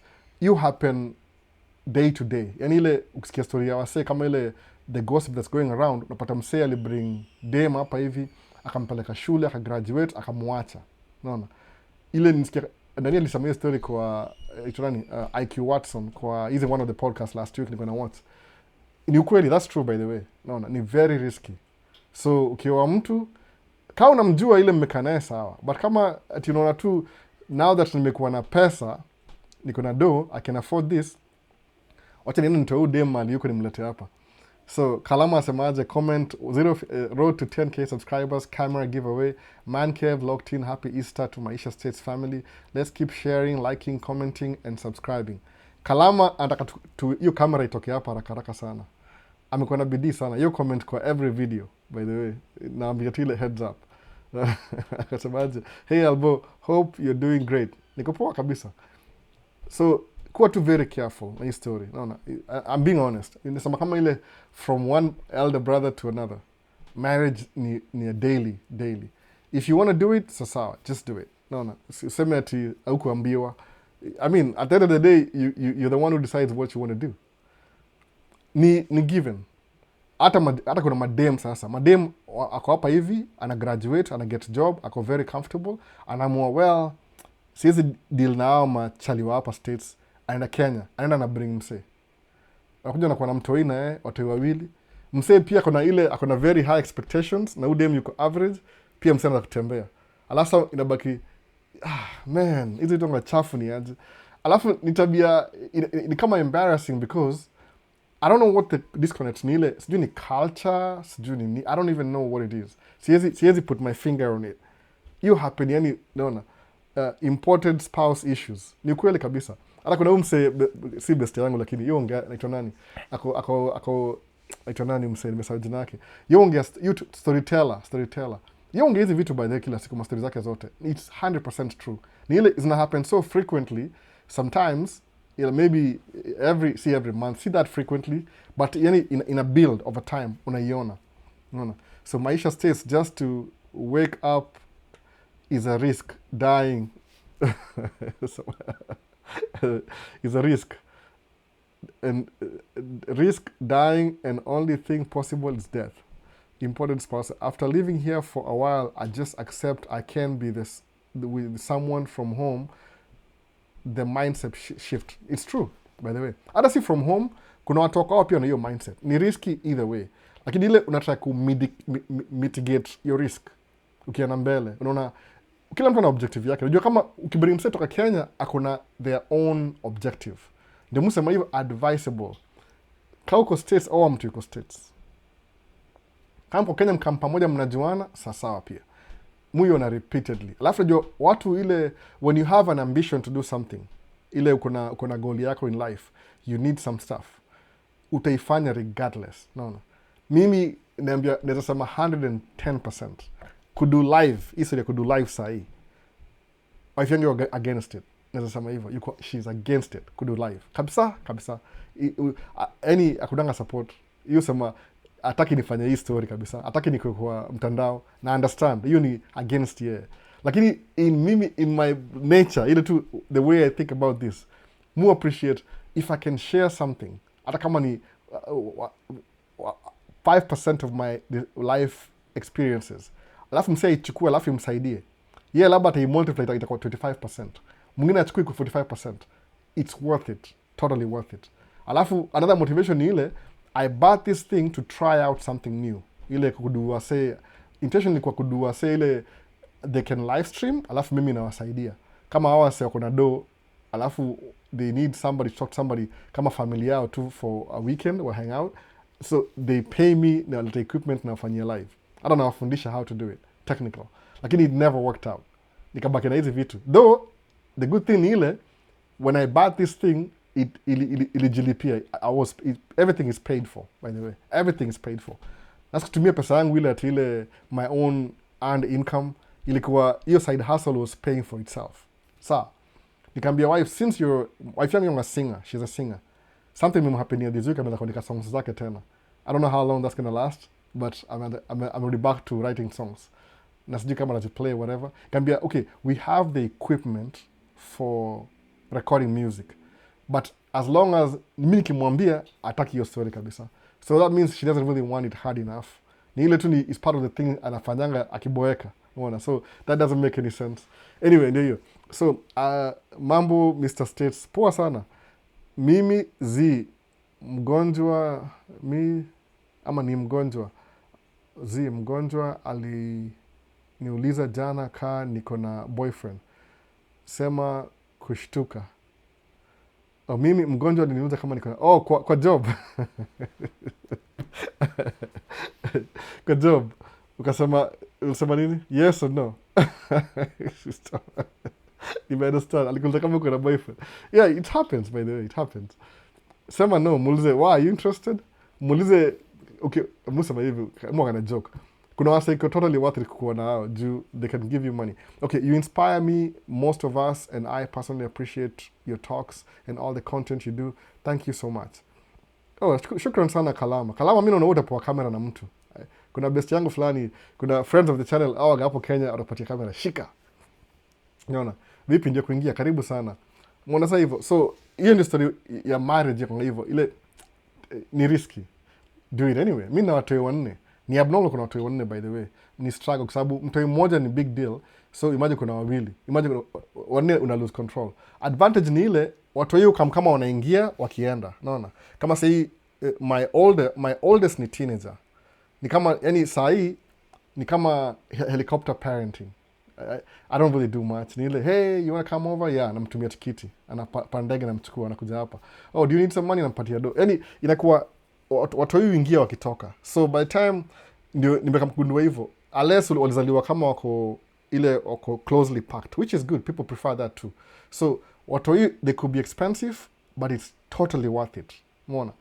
Kama sasa hii musema kile you ni make nikuwe discipline na marriage yangu, for example, is because ya watoi. No, just taki kuwa let down. Musema, I know they don't really care much about what I do, but musema, they hold me accountable. Ile, I have to be a good parent. Wacha tu nikuwe wazimu wakisha move out. No, that too late. I'll be an old man anyway. So ule azaliwa fast kabisa, sahii ameanza kutoka, sahii akona 2 more years akuwe adult. Huyu mwingine ako 2, so wana move hivi, they are moving away pole pole. Unaona? Hata huyu second born ameanza kuwa ana think more mature, si mtu yeye anymore. Yani anado vitu zake privately. Mumu approach kama mtu mkubwa in a way. Unaona? He thinks which is good. That means tumeanza ku evolve tena. When he was a child nilikuwa too connected. Sasa I only have 1 child. Ule ako 2 year old. Hao wengine ni kama autopilot. Hey, what do you, okay, I want this, done. Unaona, inakuwa rahisi hivyo. Kuna nilikam. So, Albo, wewe hunibamba, nishafanya hivyo, bamba sana. Kwanza hiyo content big up maze, ya tracking. Sasa, tracking content. I'm here in the rural with older people. I'm starting to think old countrymen will be my fit. Oh, Shade, maybe, but you can move to the city. Just move to the city and see what happens. Maybe, besides having a family, honestly speaking, my wish, ningeishi downtown Minneapolis. Naishi Minneapolis, by the way. Twins, Minnesota. Downtown Minneapolis. Straight up. No. I said no, I don't want stress. He said, I got you. By the way, way to go. It's good too. You never know, by the way, Smiley. It could be, sometimes you're in a relationship, alafu wewe ndio mzigo. Wewe ndio mzigo. Umeona? Kama msema, you never know. Ni two-way traffic. I think advisable, if you're going to be in a relationship, have kids. No. Lots of kids, by the way. Too many kids. Mimi niko na 4. I have 1 mkubwa, alafu 3 with my wife sahi. Having kids inani distract. Yani msemaje, even if I try and fight for my rights, ni irrelevant. Kwa nini? The kids are keeping us busy mpaka hata hakuna hiyo time ya kufight, mpaka lazima tukuwe na peace. Umeona hivyo? So ni kama two way traffic. Si one way. Inasaidia kidogo. My kids keep me in line. Nasema okay, waamke asubuhi, huyu ako na concern, nasema tu the activities more analyze. By the time that jioni, hey guys, it's 9:30, you guys need to go to, tomorrow you got school, go to bed. 9:30, 9 o'clock, kuanzia 9 mwana kuita hivyo 9 o'clock. Alafu napiga raundi ile, nasema hata nizunguke kidogo narudi. No. Nimechapa jo, no kids, no getting kids. Hapana, mmoja, adopt, whatever. Mimi sijui. No, adopt. Kuna vile, everything I do, iko spaced out na I know she's gonna need me, he's gonna need me, everything. Yani kuna hiyo balance yangu, by the way. No, you don't have to. I'm just saying from my experience. Kama umechapa sawa pia, it's not necessary. If you can have kids, that's okay. Lakini kuna ile level flani I can't even explain it in words. My kids keep me in check. Niko na ile siwezi kuwa half an hour away from home kama sijawaambia. Ndawapatia simu, call me when you need anything. Naona. Worst case scenario, siku hizi unaweza enda order chakula iko delivered kwa nyumba. Naona. It's always been there. Lakini siku hizi kuna hizo Uber Eats. Naona. So they keep me in check. So if I want to do something crazy, kama sema usemaje, okay, I'm learning how to record videos playing Sparring. Hiyo ndio story moja. By the way, dreams zangu hizo waga bigger than kama kawaida. So ndaanza kama playing Sparring hapa Minneapolis St. Paul International Airport, kuna viewing area. Alafu niseme which one can I go to next? Niseme wacha niende Wisconsin, wacha niende Ohio kwa Richie, niende kumeet na Richie na job kwa airport. Anasikia niko pale kwao, Richie ni aje, niko hapa mtaani. Okay, sijui ka Richie bado yuko. Alafu it's something that I'm using that as an excuse to travel. So if I'm going to go somewhere kama tuseme Mexico City, I don't know what to do. Kwa hiyo itinerary yangu, schedule, ni I'm going to be doing plane spotting. Kwa nini? I'm curious now. I want to know, kwa sababu nagundua kuna everywhere, kuna hiyo, kama kuna, there's an ecosystem ya which planes run in that whatever stronghold ni gani. Kama hapa kwetu ni very simple. Hapa ni Delta Airlines ni iko very strategic. It's not the biggest company in America, but they make the most profit in America. Why is that? Wako na credit card yao, wamepartner na American Express. So every time American Express ina benefit na Delta ina benefit. Kwa nini? Because if I have an American Express card, then I will fly Delta. Why? Because every time natumia credit card ya Delta ama ya American Express, you get some points back. Kuna besti yangu mmoja, you fly kwenda Kenya na Delta. Strictly Delta. Naona, ile ya Amsterdam ile. Ni Delta 161 ama ni 159. Hiyo route yake. Akienda kwa airport hivi, VIP, anaingia tu, hata apiti ile ni kama VIP lane. Vup, ameingia ndani. Akiingia ndani, akona parks, anaingia kwa ile VIP room. Akifly za kwa upgraded kwa business executive. Just because you use your credit card, you don't even have to pay for it. Naona. So watu wanga incentivize kutumia hiyo kadi. So Delta is not the biggest airline in America, but they make the most money. Kwa nini? Wako na ile pesa ya credit card na ya kuna ndege. Naona hivyo sasa. So kuna perks. Itangaje Kiswahili, sijui kwa Kiswahili ya perks, by the way. So I don't travel as much, by the way, but I'm getting a cash back. So having that card will be appropriate for me. So Delta ni stronghold, ukiangalia strategically business yao, au angalianga everywhere. Mali Delta iko dominant, that city, kuna mabilionea na mamilionea. Kwa nini? Because they make more money from rich people than regular people. So they don't really need to have more planes. Wako na enough planes ya kuketa for that market. Ya Delta One. Mwona hivyo, example. So that's why hapa hivi Minneapolis St. Paul, hii place Minneapolis St. Paul, ni a very rich state. Kwa nini? There are so many Fortune 500 companies, kama 5 ziko hapa, based hapa. Ukienda Seattle, kuna Microsoft, kuna Nintendo, kuna Starbucks. Hizo ni ma Fortune 500 companies. Ziko wapi? Seattle. Who's the Delta? Delta iko somewhat dominant in Seattle, though kuna Alaska. Ukienda LA ni kila mtu. Ukienda Atlanta, Georgia, the biggest airport in the world, ni Delta everything. No. American, yao iko, I think American ni Dallas, Fort Worth. Huko ndio American Airlines. Alafu United, hizo ni 3 big companies. United yao iko wapi? Chicago, Illinois, O'Hare. So na hivyo sasa. But they have some other ones. So nikifly out, I want to fly Delta. Alafu niko hiyo airport niangalie. So I'm giving myself a reason to do something. Lakini I can't do that unless my kids are taken care of. Mona. Me nasemaje, let me spoil them. I don't care. It makes me feel better. It makes me sleep at night nikiwaharibu. Hope sitawaharibu sana kidogo tu. So inanikeep ile in check. If you don't have kids, it's okay. No. Sometimes it's a liability kwa mtu. Sometimes ni asset. No. Do whatever makes you happy. YouTube. No. You inspire me most of all, and I personally appreciate your talks and all the content you do. Thank you so much. Kalama. Shukran sana Kalama. Vipi wana? And I comment everywhere. No. Your work is always educative. Thank you. I can't even tell. Mujaribu tu. I try my best to share. Kahiri Njeri, my guy. There are travels ameingia hapa hivi. No. Pia is really my good friend. Tumejuana kama 3 years hivi. No. Vipi? Unasalimiana hapa hivi. Ndio kuingia album. Mambo vipi? Poa sana kabisa. So next ni gani? I think commitment towards something will always keep someone in check. Either kids or business, just something you know. That's true. My kids keep me in check. Yani, not necessarily my kids. I choose to navigate around my kids. Sababu, by the way, to be honest kabisa, kukua states, there's so many things that can mislead you, by the way. Kuna plethora ya vitu. These things, you can do a million things. Mwona hivyo. Si more gonna DJ, by the way. I'm not that good at it compared to watu wengine, but basic DJ is a DJ. I really want to do it, by the way. Lakini, your time, how many things am I going to commit to? One at a time. Niko na business na run, I have kids I'm raising, niko na YouTube channel. That's good enough. Nikiongeza DJ, 4 things, I'll chop off one of my kids. Unless one of my kids decide amekuwa DJ, then game on. No, we'll jump it together. Mwanevo sasa.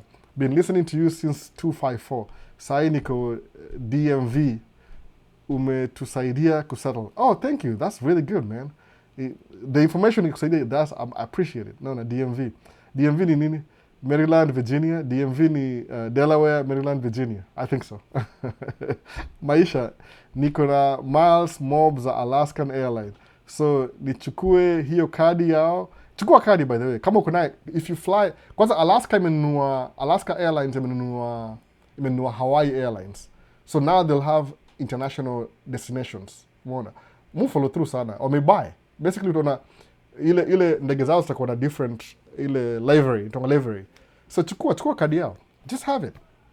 Sometimes travel to randomly to a place because you have extra miles. What else? No. Oh, DC, Maryland, Virginia. Oh, DC, sasa nimeelewa. DMV, DC. So ile kuna poa sana hivyo. Fly. I wish. Mu getting pesa mingi sana kwa itokaje cashback kutumia tu regular things, by the way, buying groceries, buying this, napata so much. Sometimes do you finance hizi vitu zangu, by the way, sometimes. Although this year get hi Daddy. hi Nia. Hi. Why was she screaming? Because she's pretending to be a sublate in a summer. Oh, that's good then. She's like, that's what it sounds like. It's a song. My dad used to work at a summer. Okay. Say hi. So Kahiri, hi. Is that Daddy? Yeah, it is. Having kids is special, I can attest. Kahiro Njeri anasema hivyo. Yeah, ukifocus na wao na keep out of trouble. Interesting how we have similar interests. Kabisa, naona. DJing, photography, video. Ina happen too, by the way. Those are really good hobbies. Sababu, uzuri yake ni ile... No, you messed up Daddy's eye. Oh, come over. Come say hi.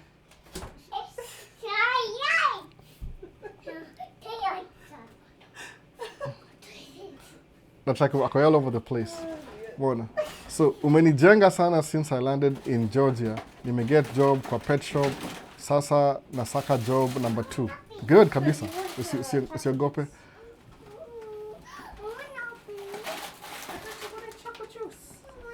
Do you want to come say hi? Come over here.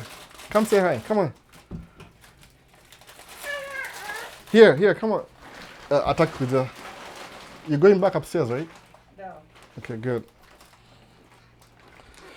Sheda amekataa kuja. Ako very busy. She's getting older every day. So ndio hivyo. So uzuri ya DJ iko very endless, photography ni endless juu mpaka sahii moga surprise by the way, especially this new camera. Oh my goodness, imekuwa tu another thing. No. What now? What? What? I don't know. A hunt or just give it to him? Just give it to him. There's no time to hunt. It's too cold outside. He was in here. No, not here. Not right now. So kuna historia Easter eggs unaficha makendi alafu unazitafuta. I don't have time hiyo story. So lakini English yetu ni noma kuelewa. Hawa wasee laugh. Ni hivi, ongea polepole. Just speak slowly. Sema, hey, how you doing? I don't do that myself, by the way. Muongea fast. Niliambiwa jana. Oh, by the way, nili participate kwa ile Easter, ile ritual ya Easter ile, itongaje? Ile crucifixion. Walinipigia simu kaniambia, "Hey Albert, you did it last year. Do you want to do it again?" Kasema, well, sure. Niko huko jana, sikuirecord. I was busy acting. Niko a Roman soldier, niko na hiyo outfit. Nikaivaa leo, but nisahau. But anyway, ndio hivyo. Fanya hivi, ongea polepole, ongea tu word by word, alafu the way they respond the same way. Jujo kila state kuna accent yake. Kama Georgia lazima udrag English kidogo, unaona kitu kama hiyo. So ongea polepole utakuelewa. Unaona Mr. Kajembe wa Kasuku foreman. Kuna venye siski. So Sheda, mimi niko na fresh from the boat. Mimi ni fresh from the boat. Unaona? Utashikanisha tu by the way, unaona? I have subconsciously picked the accent. Hata mimi. Nikiongea sasa naambiwa, wewe waacha story. Inaingia tu. Mimi nilichapa job kwa ile kama storefront for Easter eggs, Kalama Easter eggs. Nilichapa kwa store kama 2 years. Niko kwa store daily basis. Ndio ukapata yani words na kwa ni kama kusikiza ile itongaje ile software ile Rosetta Stone. The more unaisikiza secretly ina transform polepole, tunaona polepole tu. 3 years in unakuongea na watu wa Kenya naambia hapana, naona kwa msanii nipigia simu Kenya niko try kuwa respectful na muongelesha kizungu for the next ilikuwa kama 10 minutes akujua ni mimi na ni mimi nampigia, naona been in academia for 5 years now in predominantly white schools and towns. Utaishika kabisa 100%. Wewe hata you're gone. Wewe gone case. 5 accent ni wewe ni hata sijui kama unaweza recover wewe. Naona. Shade, mimi bado I found myself back in Swahili. Inakuwa poa lakini 5 years gone kabisa. Mimi nipigia mse, they know me, they have my number. Nampigia simu anaona kama ni scam. Mpaka nikataka kuongea Kiswahili kasema, umeni throw off 10 minutes. No. So inapotea kabisa. No. I enjoy listening to this because I miss that home Swahili. Shangi ya 1980s. No, mimi ni mzee. But the new information, mimi nilisoma Riverbank Primary School. Lakini sikuwahi graduate huko, nilimove before class 8. So 2 weeks ago nilikuwa reminded that kuna group moja ya Riverbank. Nikataka kupost kama ulikuwa Riverbank Primary School a couple of years ago. Ilikuwa class of 1992. Kama ulikuwa 8G na kujua, 7G na kujua, 6G na kujua Riverbank Primary. Naona I'm an 80 babies too Nairobi. Naona hivyo. Hiyo ni kitambo sana, watu kitambo kama sisi. Ndio soka niko na ile life experience. What are you drinking? Choco milk or choco juice? Amwacha hapa maksudi tena. I hope atakuwa busy enough. So una get to utakuwa 5 years utasahau kila kitu kabisa. Easter eggs. Sasa ndio Easter eggs. So nikakaraba kila mahali. So Sheda, I reached out, I reached but they never complained. They gave me good reviews both for online and in class.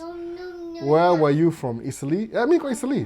Nimegrow up hapa Isili karibu na Ben Bella Lane. Iko, hebu tuone. Kulikuwa na roundabout, posta, alafu Ben Bella Lane ilikuwa north ama south. Airport iko south. North of, hata sikumbuki poa. Ito tu Ben Bella Lane. Daddy, Yes? favorite airplane? Yeah. Airplanes? Careful. It's airplane. Yeah. amwona ndege. So ukikuja hapa hivi nini? Oh, she's so adorable. Unamwona? Anaonekana kweli? Sijui kama yeah. Apis? Ndio hapa. Say hi.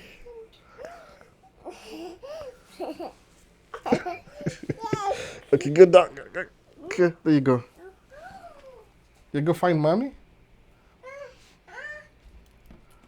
What? Where's mommy? Upstairs. She's upstairs. So huyu ndio mtoi wangu mdogo kabisa. Naona. I keep in check. Sina time ya kitu yote. Na time ya live alafu nitembee. Ina keep in order. Naona. Hii tafuta mama yake siku hizi. Kuna ile watu wafika 2 year old dog wana attach na mama yao sana. So to my advantage. So muoga tu whenever needed. Kuna one thing, I'll stay up late watoi alafu yeye huamka asubuhi kama mimi. Mimi ni morning person. Sikuwa nakaa too late. Amenichanganisha, nimepotea kabisa, nimepotea. Naona. Nikamsupu karembo. Light skin, but mama yake ni mzungu. si mimi. Mama yake ni mzungu. Lakini najua kuna black features. So mama yake ni mzungu. Comment gani ni nini? So Easter eggs. So kulikuwa na nini? Interesting how we have similar interest. Naona. Cairo Njeri. Wewe ni DJ, tuongee mambo ya DJ basi. Get in touch by the way. Mjini ni simple. Kama unataka kamera kwangu, acha nikupatie nini siri ni hivi. Let's become friends. Unipigie simu, mimi nakupigia simu. Unaona? So hapa states mostly so tuko very life iko very busy, yani you have to put a facade. Unaona? Juu nikienda nje like when I'm doing my thing, kuna video nilienda kudu nitwaje? Airplane spotting. Muifanya because the kids are doing their things, stuck wakatia. Yani when I'm around the house, I occupy everywhere squeezy. Squeezy hata basement, man cave si yangu anymore. No, nimefukuzwa, nimekuwa kona hapa sahi. So that space imekuwa entirely yao.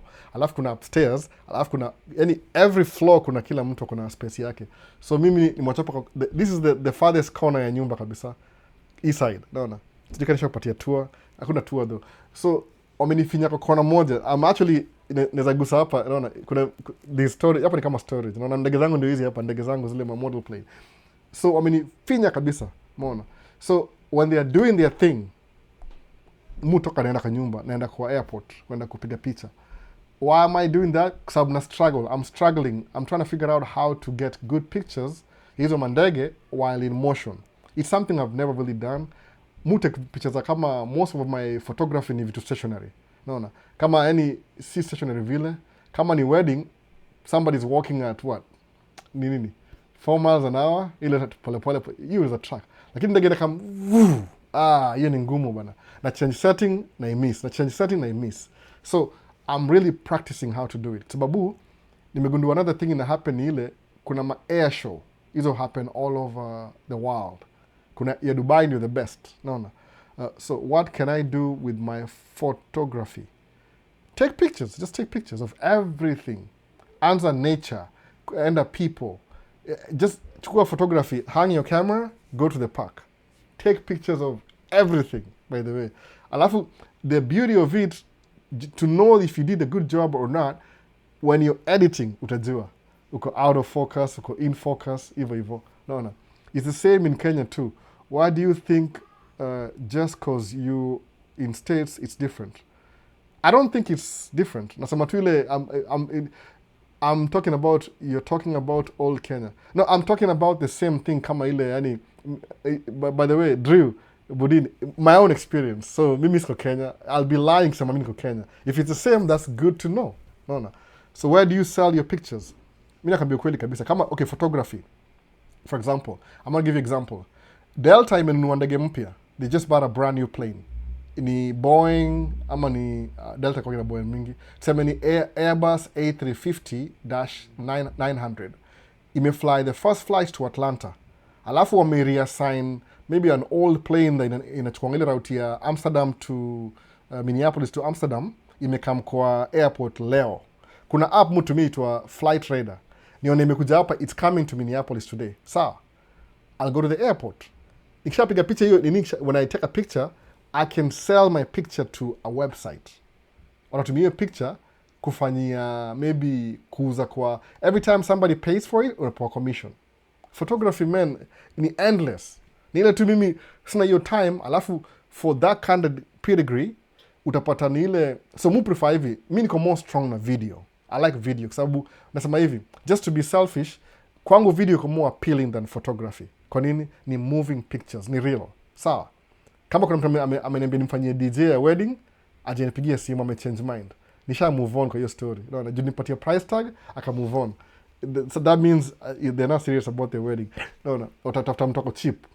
And how much does it cost for kuwa na DJ? Nikamwambia, what do you need? Like a speaker. Mufanya DJ pia, by the way. It's like I have everything ya audio visual, ile kama event, like kama hiyo. Unaona. So, wakasema ati, photography, you take pictures, kuna places uzipost, somebody will pay for them. Ama if you really want to be, if you have, kama unaishi Canada, for example, Canada is the best place for photography. Canada, everything ni nature. I mean, okay, kuna winter, once winter imeisha, ile kama spring, summer na fall, everything is beautiful in Canada. Everything. Kuna maji, kuna waterfall, kuna, man. So that's what I want to do. Kuna kuzo wangu yungu anishi Canada. Nataka kuenda na yeye, hata kama post pictures siku hizi. Alafu you can open your own website. Alafu una post picture pale hivyo. If somebody needs a print ya hiyo picture, atai-click, iende kwa dropshipping, waiprint wamtumie, upewe commission yako. You can do a lot of things na hii. Hata uza feed AI. You're taking pictures, alafu na feed AI software. Ni endless hizi vitu. Ni ile tu musemaje, my only limitation ni ile, I have kids. But musema, I'm trying to figure out the things I'll do once the kids move out. No, I'll always do a life. Kwa nini? Na plan to travel the world. Do I have the money right now? Yes, I do, but I have kids to raise. No. Na wife nikienda kama 1 hour away, yeye nipigie simu every 1 hour. Ana freak out. I understand. Hizi manage watoto peke yake. I have to be around. Ndio balance ile equation. You ulemewa. When they're getting, kama kuna mmoja mgonjwa ama wawili wagonjwa, oh man, big deal. So I'm planning to travel. So everything I'm doing ni kuprepare to travel. Naona hivyo sasa. As my wife, smiley. Wow. You're putting, where do you sell? You're putting us on, your platform is so informative. Sema hivyo. Akina venye, I have good photos na videos za airport. Oh my goodness. Post them. Ni vile tu, sometimes huwezi vlog kwa airport, sababu there is a group, kuna subgroup. Yeah, easy you'll be surprised, by the way. I'm so surprised. Mimi ilikuwa tu one thing. Nimeanza na collecting model airplanes. Nikasema, okay, now that is a thing, let me look for any shop in Minneapolis. Nikapata DG Pilot. Iko downtown St. Paul. St. Paul ndio mji mkuu wa St. Paul. Then I went there. I was like, so, what are you planning to do with these planes? I'm just collecting them. Somebody, do you do videos or unboxing? Unboxing? No, not really. So are you planning to open a YouTube channel? Yeah. Sikumwambia niko na Maisha States. Nisema tu, yeah, I'm planning to. Wakaniambia, when you open your YouTube channel, let us know. They will pay me ni promote shop yao. Alafu the owner of the shop ni form pilot. Ama ni active, ni sahi yako private pilot kituka hiyo. Lakini it's a whole community. Ya airport, ya history. So because nina kununua model plane, I ended up knowing about Mali's plane spotting iko Twin Cities. Sasa nimekuwa another hobby tena. Naona all together. Typically muenda kwa park kutembea. Naona kama leo naenda kwa park maybe I don't even know if you, sababu park nisha exhaust already. Nisha fly drone huko, though kuna place kwa park iko illegal to fly drone. So there's so much you can do that keeps you busy that makes you money too, by the way. Ile tu, it depends on how hard you go on this. Naona. Hiyo ndio story moja na hiyo. Kama sahi, I don't even know. Ina open up so many possibilities. Mwana kama kuna Timo yuko huku UK, kutoka huku UK, sijui kama vitu huku UK. Asema kuna ule DJ wa The Bag, ule DJ Kim. Nick D Entertainment, DJ Kim ako UK kwao. Naona. So DJ Kim ni DJ tu, but guess what? Because he's a DJ, now ana fly UK kwenda kuchezea wasee ngoma. Do they have a DJ in UK? Wako wengi sana, by the way. But kuna hii special thing that they need DJ Kim mwenyewe akuje a DJ hapo hivyo, unaona. So he's being flown out kutoka Kenya. Nimewekewa hii, hata nitoe kitu hapa advertising. Mtoya itanga hii ni chocolate milk ama chocolate juice. Umeona? Itakutoa mahali huko alafu peka place ingine. Kama mimi I become a better photographer just taking random things. Niko na lens zote by the way. Hata nimethink about kasema aje, people will ask me questions after video na post kesho. So what I'll do immediately after hii live, kama watu hawajafika hapa hivi, ndaonyesha how many lenses niko nayo ya photography peke yake. Ndazipanga hapa kwa hii meza. I think that's what nimeka overhead camera by the way. This camera hapa hivi. Unaona hiyo view? Hii view. Ndadu lens view. I think I need moja hapa chini pia. Maybe mahali hapa. I'll figure it out. Unaona? Niwa show how many lenses niko nayo. From wide to telephoto. Ni mingi sana. Nigetia idea kusema if I post this next video ya kesho, ndapost hiyo video kesho, maswali zitakama. Albo, tufanyie review. So I'm already thinking ahead. Unaona? Sitakuwa hivyo. Vipi veteran hapa hivi, Lot Kayole, Gato Palma. Na kuona? Unaona? Huwa mnauza picha kwa website gani though? Most can't even use while in Kenya. Can't be used while in Kenya. Are you kidding me? Kama za Kenya. Mi nimebuy lens ile kubwa because nikuwa na guarantee naenda Kenya. Alafu kienda Kenya, the first thing I'll do nikiingia Kenya, that was my plan, which imekuwa I didn't travel. Niende kwa Nairobi National Park, niende Amboseli, zote kama 7 hivi ama ngapi, whatever they go, nipige picha. Hizo picha ni pricey. You can even make a book alafu iuze. Ni ile you'll never know until you get to the community. Kwa nini? Kwa sababu there's people who've never been to Kenya. Never. No. Ever. Kama mimi, miaka mingi sana. So nikiona picha hivi, then it bring back to life. Nitoa hiyo idea, kuna umse Canadian YouTuber. Aitwa nani Canadian YouTuber? Nimesahau jina yake. Somebody knows. Alikamingi Kenya. Sahau jina yake. Canadian. Mkubwa sana YouTuber. Any things you think they're just nothing, utashangaa. One of them itakumekia do, utashangaa. Anyway, tuendelee. Nimefungua nyingine. Interest. So, Easter eggs are cool. Nakachapa hapa. Plain sporting nayo ni moto siku zote. Collection zako ziko top notch. I like the content. Sijai do video by the way. I'm still thinking nizieke Maisha States ama nianze a brand new channel. Naona chances are if I want sponsorship, labda naanza a brand new channel. Sijafanya hiyo video bado. I do football photography, so I understand about shooting things and people in motion. That's true. It's really hard sometimes. No, it's not so hard. Ni practice. Kwa sababu mtu aku-freeze frame. Ile, I want to freeze the frame. Najua, na freeze. But sometimes I'm overthinking. Naeza freeze, ama niko na ile motion blur kidogo. Sometimes I need motion blur. So sema, nini, alafu hiyo place tuko limited, hiyo place ya plain sporting, kuna fence. So you're not allowed kukua, I don't know if it's a rule. So really you have to be careful because it's a secure zone. So you can't do anything stupid. Kuna camera, kuna surveillance. If you do something like extra stupid, somebody will come and get you immediately. Naona hivyo. So mtu akisema mua na wasena, I'm observing how do people do things. Kama alisema van yangu, niweke ile carrier huku juu ya van. Nipande juu ya van, nikae juu ya van, then I can hold my camera, alafu ndakuwa na ile view poa kabisa. Sasa nakujiuliza, is it legal ama ni illegal? Ndauliza kwanza, naona. Kuna other spots at the airport, you have to get a pass to film from there. So nafikiria, should I get the pass for like once a week? What if I'm busy? No. Alafu, sometimes, the best place kuchukua hizo plane spotting ni ile, unaangalia flight radar, inakuwa alert, this plane is coming to land today. Then unaifuata. Most people do that. So kuna ile page ya MSP Plane Spotters, Facebook, muwafuata.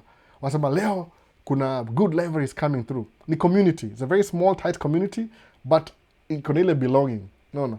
Kama sahii ukiangalia video yangu, people were taking pictures of me and my van. Hata sijui kwa nini. Nilinotice baadaye.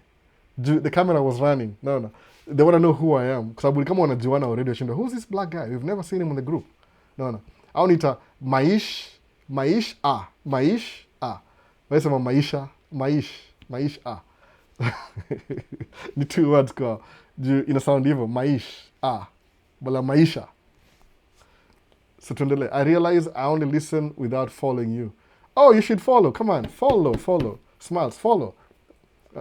It's a good thing to follow. Unapata notification. By the way, this is my breakthrough. I was concerned about it yesterday before leaving the job. No. Just follow. Pick a picture, share a picture. You'll be surprised. Somebody will pay you $1 million for some stupid picture that you took. Iliko, by the way. It's something funny na history to create content. The things that you put the least effort in quotes, ndio hizo enda viral. Mimi my worst videos ndio ziko na the most views. Unaona hivyo? Something funny. My worst videos according to mimi have the most views. Umeona hivyo? Someone just how do I break through? How do I do worse videos to get more views? I don't know. Someone said, let me be myself. Umeona hivyo? Because if I introduce, got too many things. Ni share plane spotting, ni share Maisha states, ni share just too much for one channel. Labda ndaanza ingine. Alafu kuna sneak in once in a while. Because the only idea ni ile, I was supposed to review all these planes, all of them. No. Kama hapa hivi niko na Airbus A321. Hiyo ndio my favorite plane by the way. Someone sijui kwa nini niko more attracted na Airbus than Boeing. Boeing ni generic. I think so.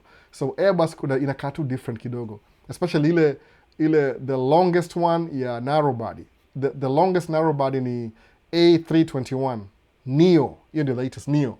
So Airbus A321 Neo niko na ngapi? 1 2 3 4 5 6. Imagine 6.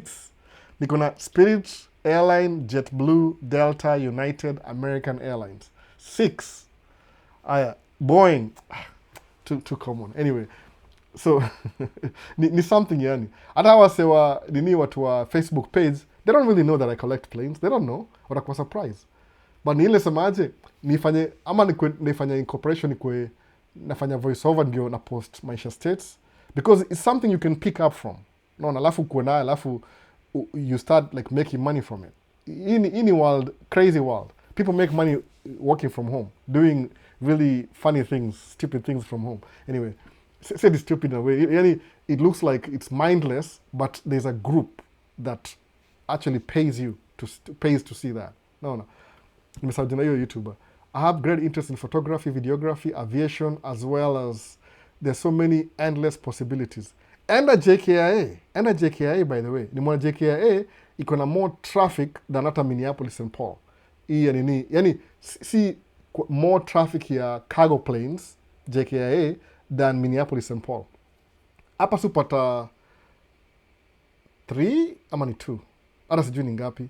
Juu kuna DHL, rarely flies here DHL. I mean, DHL ni, I don't know who runs DHL. Kuna DHL, kuna Amazon Prime, kuna FedEx na UPS.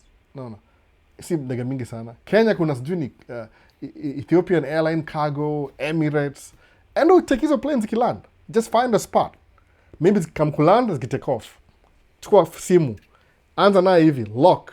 Ifuate paka ikiland. And post your video, see what happens. Sababu semeaje, alafu kuwa na description po semeaje, hii ni sababu kuna msee, there's a airline, kuna wase kama somebody who's on ni enthusiast wa aircraft kama mimi. I love Kenya Airways, but I can't be in Kenya on a weekly basis. Naona. Alafu unaangalia flight radar, unaangalia schedule. Chukua. Naona. Because kuna community, they follow livery ya ndege, livery tu. Livery hii ni special. Wanaifuata tu, naona. You'll be surprised, man. Hata mapilot hapenda hivyo, ni community yao. Kwanza hapa hivi pilot ni kama siku hizi, kuna mtu fanyanga Twin Series, MSP live. Kuna pilot mmoja, he was flying his last flight last week. Mpaka yani ile, because airport, this is so stupid that ile watu wa ATS ni air traffic controller wa MSP, they knew that. So imagine, it's so weird that it's a professional airport field. But specifically, because they knew that this guy was flying his last flight from Minneapolis to Phoenix, na Sun Country Airlines, wali structure in a way that your plane ilipita through ile taxiway, ndio watu wa live waione. Imagine! Mpaka yani imekuwa kama joke yani. Wali coordinate samaje, okay, Southwest Airlines go through taxiway Mike. Mike ni M. M ni Mike. Ile jina nini? Mike. So akapita Mike hivi, alafu akaenda kwa runway ile South Parallel ile ya chini. Ndio, jolijua umse is doing his last flight sahi, ako kwa live stream, witnessing his last flight. Wakamrekod mpaka ngojea, okay, now good to go. Hiyo ni video full.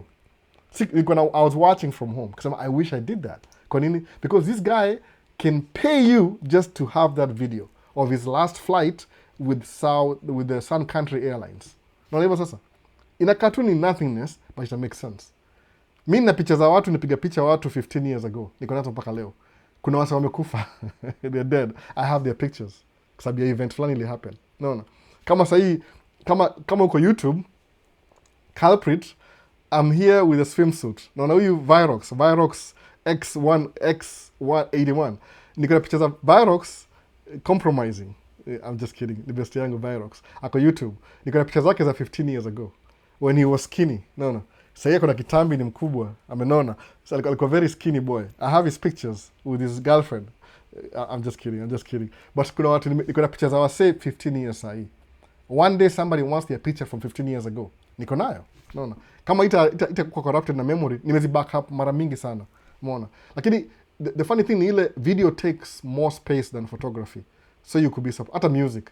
Nini yangu ya music ya hii computer DJ ni 2 GB na nimetumia only 25%. Video niko na sijui ni 60 GB saa ama ni 80 GB ya video in 3 years. Moja za 20 GB in 1 year. Umeona? So 2020. Before Maisha States, I used to do video, hazikuwa very intense kama sahi. Kama sahi nikidu video ya tracking, mutumia 3 cameras na audio. So inakuwa very big file. Do these things, man. Sikudanganye. Start where you are. Alafu uta figure out. You never know. Umeona? So now I see there's a guy I watch for hours. He knows all planes, landing time, and cargo. Exactly. That's why. That's the guy. Who? LA flights? Nani huyo? Ni app. Hiyo app inaitwa kuna 2 apps by the way. 3 apps actually. Kuna 3 apps. More than 3 apps kwa simu. Simu gani natumia sahi?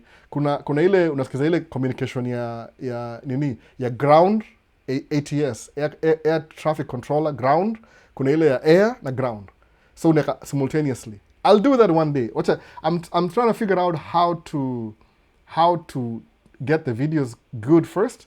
Nikisha master kushoot hizo video ya ndege, ndakuwa nazipost, ndawambia kila kitu. I'll give you all the secrets. I'm doing the homework whoever who's interested by the way. No.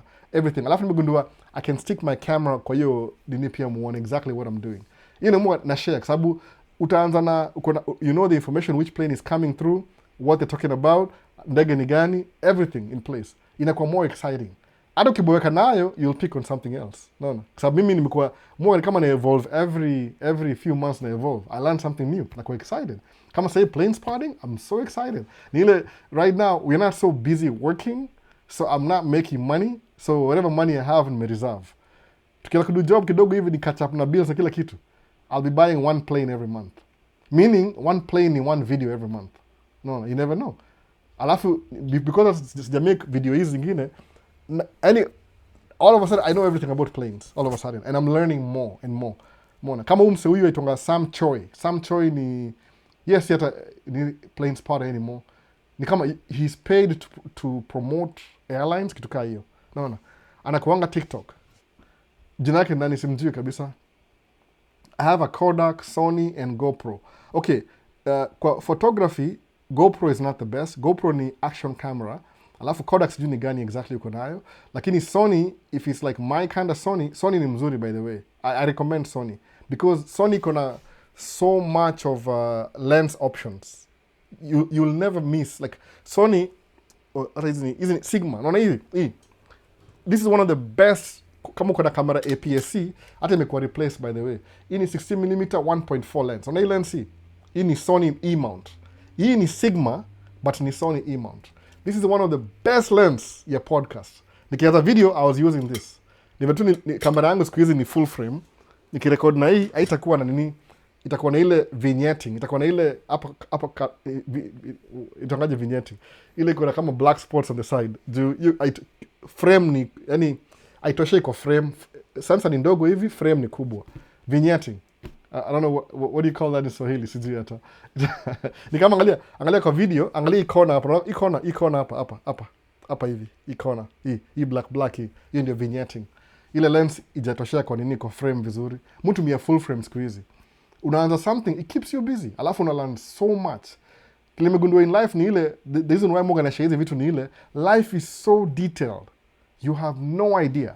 Did you guys know airport you run 24 hours a day? Unajua hivyo? The lights never go off at the airport. The only time airport utazima lights kwa airport is because kuna power failure. Na kuna generators by the way. So ndege hizo fly 24 hours. Non-stop. Nile tu usiku iko slightly slow na flights are more cheaper at night, by the way. Sababu sometimes usiku, flight ya usiku ni ile, they are trying to reposition planes. Sawa.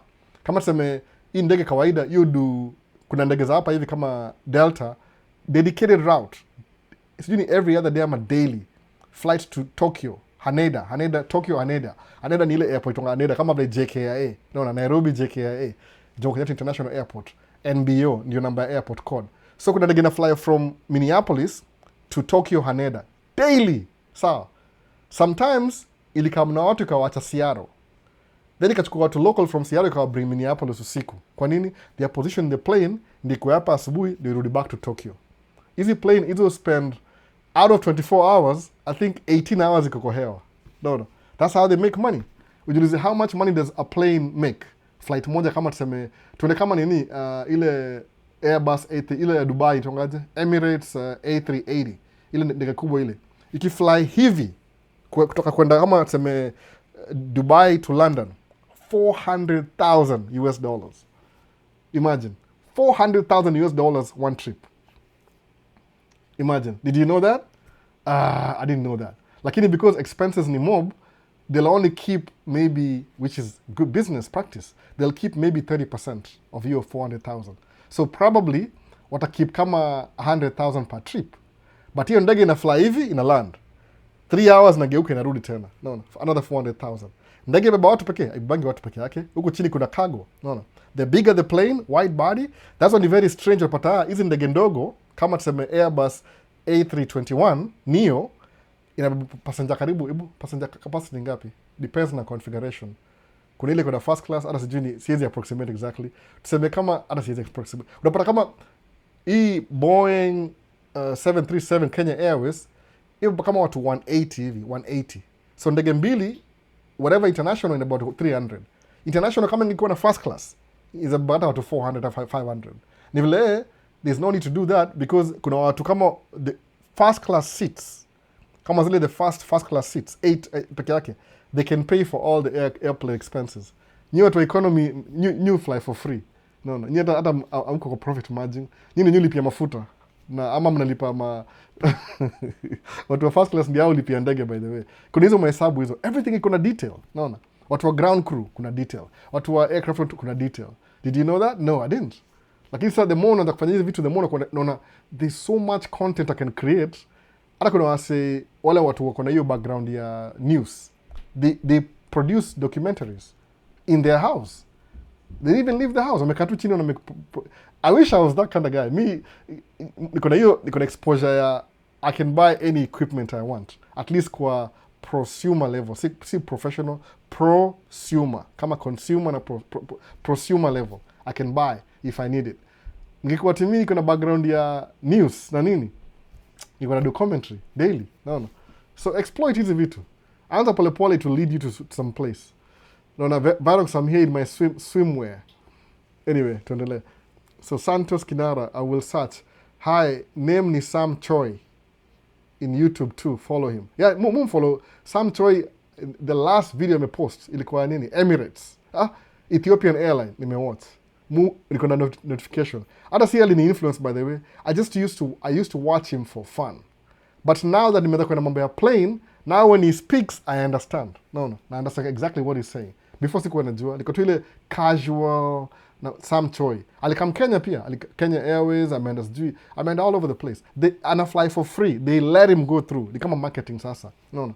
Anakuanga TikTok. So imekata up hiyo. Hebu tuone kwa YouTube. Kalama, do it. Use your cell phone. Anzia hapo. Kwa sababu it doesn't matter. Uta improve. Anza tu ndege. Niko fiti Daryl. Sasa. Hawa nasalimiana hapa. If you can dedicate a faceless channel for the plane spotting, I think I would be great peer for global audience. Do it! Angalia news useme who's buying what plane. Ongea juu yake. If me say your background, I'm not really like a media personality. It might look like it. Hii tu ni trial and error. No. Nimejoin late. Leo tuna discuss nini. Iko all over the place, by the way. You flow na, hii ni Q&A, live Q&A. So, nisema, I don't want to give a topic because inakuwa tuna spend so much time. Because si involve wase, yani, I wish nilikuwa na hiyo time people just join in kwa live wanaongea, lakini hiyo take some time, it needs some time hiyo. No. One day nafanya hivyo, once my kid gets a little bit older, kama niko free, I should have done that, but nilikuwa yuko mdogo sana. No, somebody has to watch her, na nimepewa time limit by 3 hivi nafaa kunisha maliza, kuna half an hour to go. Ni freestyle, ina flow tu, ni live Q&A, so musema inakuwa directed na question zina come, sitaki kukuwa specific. That I will do a video separately kama ni specific. Sasa so umesema hapa, sure 16mm ni noma sana. 1.2 hii ni 1.4 by the way, hii ni 1.4, hii si 1.2, hii ni Sigma ile APS-C 1.4. si tu dero tuko Dakar Salbo, nakuona Carrington amekuja tena Riga. Uko wapi siku hizi bana, upotea ni aje? Hiyo jita Albo, Albe, Albi, Alba, Albu. Yuko Canada, Canadian YouTube, anaitwa Dave Money ama kuna ule mwingine ule alikuwa YouTuber ule yufanyangaje, what's up Peter McKinnon nimekumbuka sasa jina yake, alikamili Kenya pia na cinematic shots. Huyo ni sponsor wa nini, wa Canon cameras, lakini siku hizi kama content imeisha. Naona Dave Money pia ni yuko sawa pia, Dave Money pia yuko sawa pia. Mungu na watch in my other channel, wacha Maisha States, yani kama my personal channel, most of the things kwa hiyo channel ni my interest peke yake. Yoga ni photography, planes, cars. Me, I'm not into politics. Pole sana. No, politics ni tiresome, ni exhausting. I participate kama na I vote, but spenda kuongea politics sana. Najua ni hot cake, you'll make some money, lakini politics ni a very short shelf life. Itakuwa news leo, kesho ni old news. Something new happens tomorrow. Muona, instead of focusing on politics, because that's exactly what they want you to do. Focus on politics. Sawa. News au make pesa mingi na nini. Kama sa hapa Minnesota, one of the biggest things, most company megundua hivi. Every time I'm watching the weather has a lot of advertisements. Kwa nini? Because the weather kitu, it's very important to know what's happening in Minnesota. About a week ago, tulikuwa na all 4 seasons in 1 week. Imagine that. All 4 seasons. Tulikuwa na winter, spring, summer, fall in 1 week. That's how Minnesotans are changed. One weekend, nafanya aircraft sporting. On Monday, baridi. On Tuesday, snowstorm. On Wednesday, man, 1 week, 4 seasons. That's how strange Minnesota is. So, kuwatch weather is a big deal. Ukienda channel ya weather, na unishi Minnesota, though watu si wengi sana hapa. Maybe watu wa Michigan, Chicago, all over. Kama sasa last week, kulikuwa na weather storms Chicago, all the cargo planes za Chicago zililand hapa kwetu. Ongoja storm ipite. So, but I was busy, I didn't know that. No, sikuangalia update ya Facebook group, ningeenda kuchukua video. Get very rare planes that usually land here. Very rare. No. Ndege ya Japan Airline, Kalita Airline. Kalita ni cargo division ya Japan Airline. Vitu kama hizo. It just keeps you going. No. Unakuwa na kitu yani, you do something that brings joy in your heart. Mimi, when I'm taking pictures, I don't know what I'm doing. Ikam kuzi edit. Ni musikia, hii ni poa.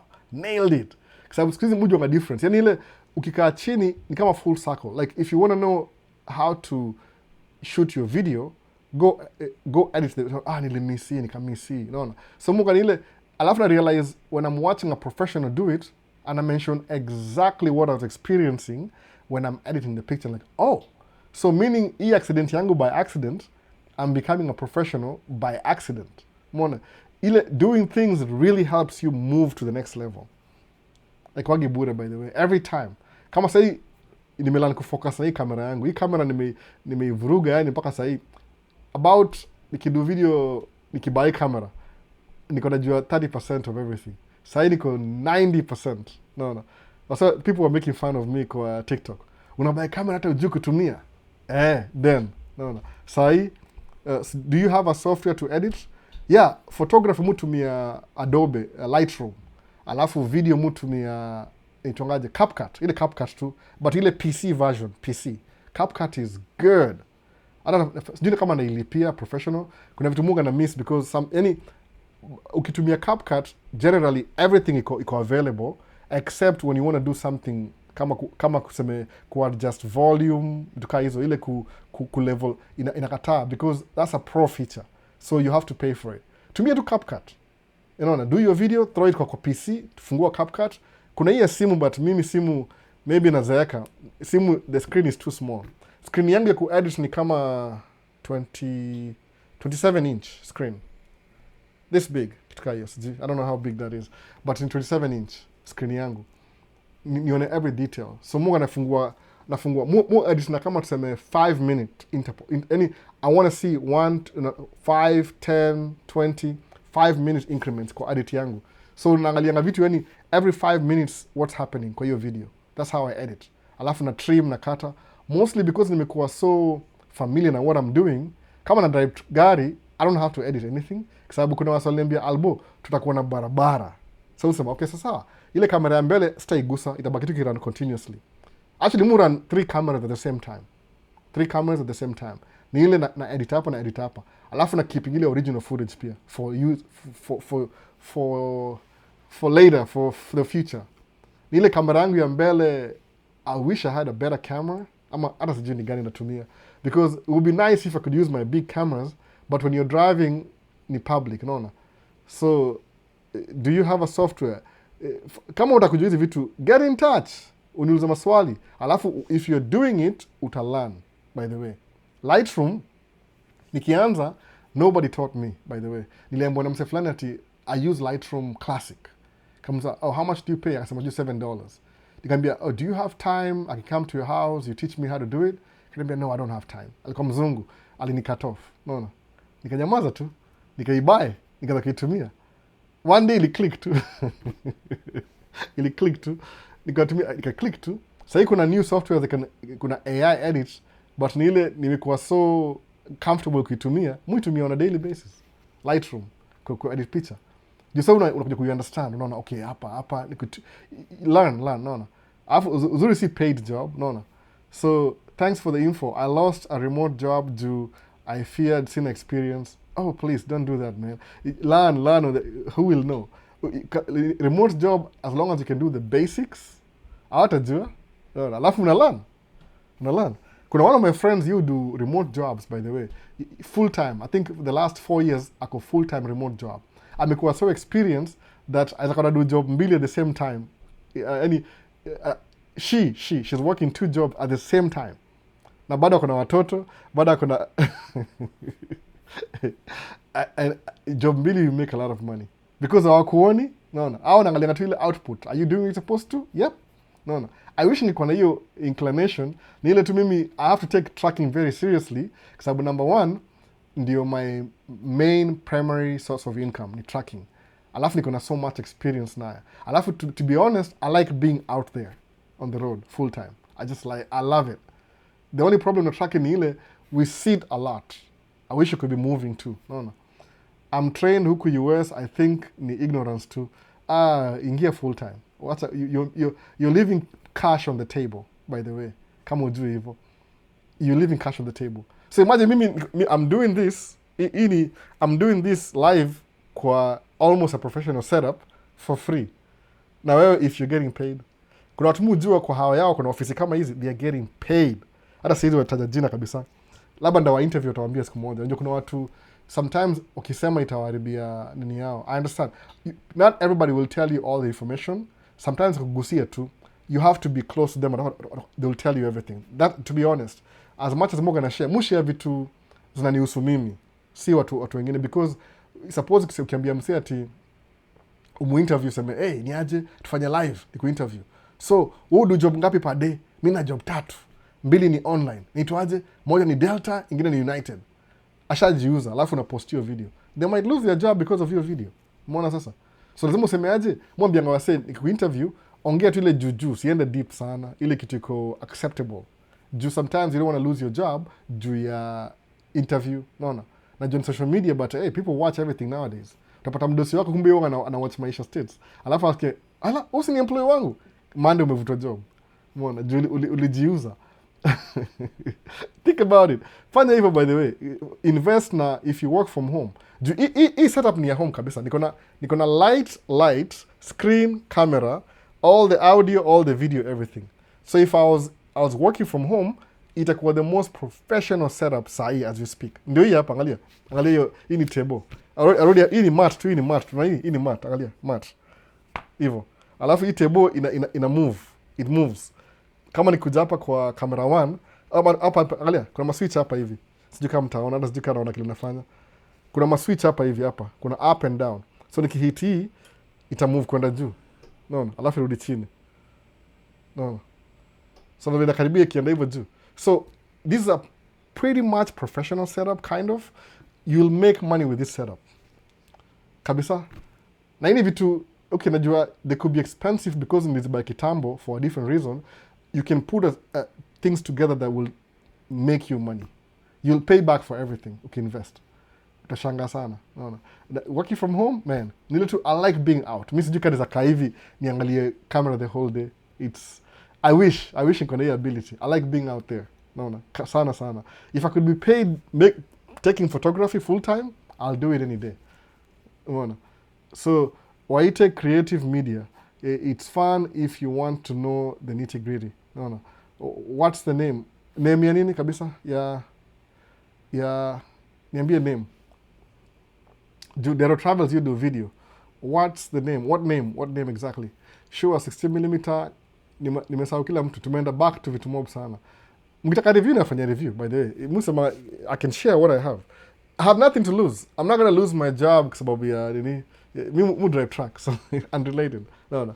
Unless nikuwe a company driver, alafu ni make video kwa hiyo truck, then I'll lose my job. Lakini kwa truck yangu, if I make a video, maybe customer aone anikasirikie. Lakini mufanya, that's not video yangu mostly si English, ni Swahili, ni Maisha States. Audience yangu ni wa Kenya, wa Tanzania. Anybody who understand Swahili, ndio mufungua. Whatever I do, watu wengi wezi fanya hata wa make it, it might mess them up. Kuna one of the YouTubers, anaitwa, nimesahau jina yake pia. Ako sijui ni mahali, sijui ni wapi, mahali Tennessee, Louisiana, something. You do flatbed. Nilimwambia, actually, nikampatia recommendation. Kamera yako iko mbaya, nunua filter kama hii, nikamtumia link. Afa kaniambia oh, thank you. So how did you know that? Nikamwambia mimi, mudu content ya tracking kama yako. Lakini yangu, nadu kama niko kwa gari yangu ndani. Because I don't have time to be out there, nikiongea. Kusema, really? Nikamtumia link. Aliona hivi ya kuamini. Kaniambia, they let you do that? Nikamwambia, who lets me do that? Track ni yangu. Oh. Yeah, hata haizi make video kama akidrive because inaweza mletea shida na makastoma wake. Unaona? Mimi limited somebody was doing tracking like kwa dere a couple of years ago before YouTube ikuwe famous. Hapo ndo nililearn kurecord kwa gari, by the way. Somebody else was doing it, nikamcopy. Alafu kumcopy, I made it even better. Si ati according to me, nili improve on it. Sababu track iko very loud, number one. Iko very noisy, by the way. You guys will never know. Watu kwa watching video zangu, yani track iko very loud. So lazima kuwe na microphone fulani ina filter all the sound kwa track. Kile news kizanga, hiyo ni ile imekuwa imenyongwa kidogo, imekuwa edited kidogo. Ni microphone, hii microphone nimetumia hii hapa hivi, the same thing. So if you need to know like what kind of, kwanza hivi tunatumia ni mzee, these are very old things, not really old, maybe 2-3 years old. So unapata kuna newer ones, meaning the old ones are cheaper, half price and everything. Kauna do, if you want me to buy you stuff, send me your credit card na address. Ndakuputia everything together. No. So, unasema, hii hapa nimeweka leo. Hii ni audio setup ya 4 channels. Hii hapa ni 4 channels. Hii ni video setup ya 4 cameras. No, 4 and 4. That's it.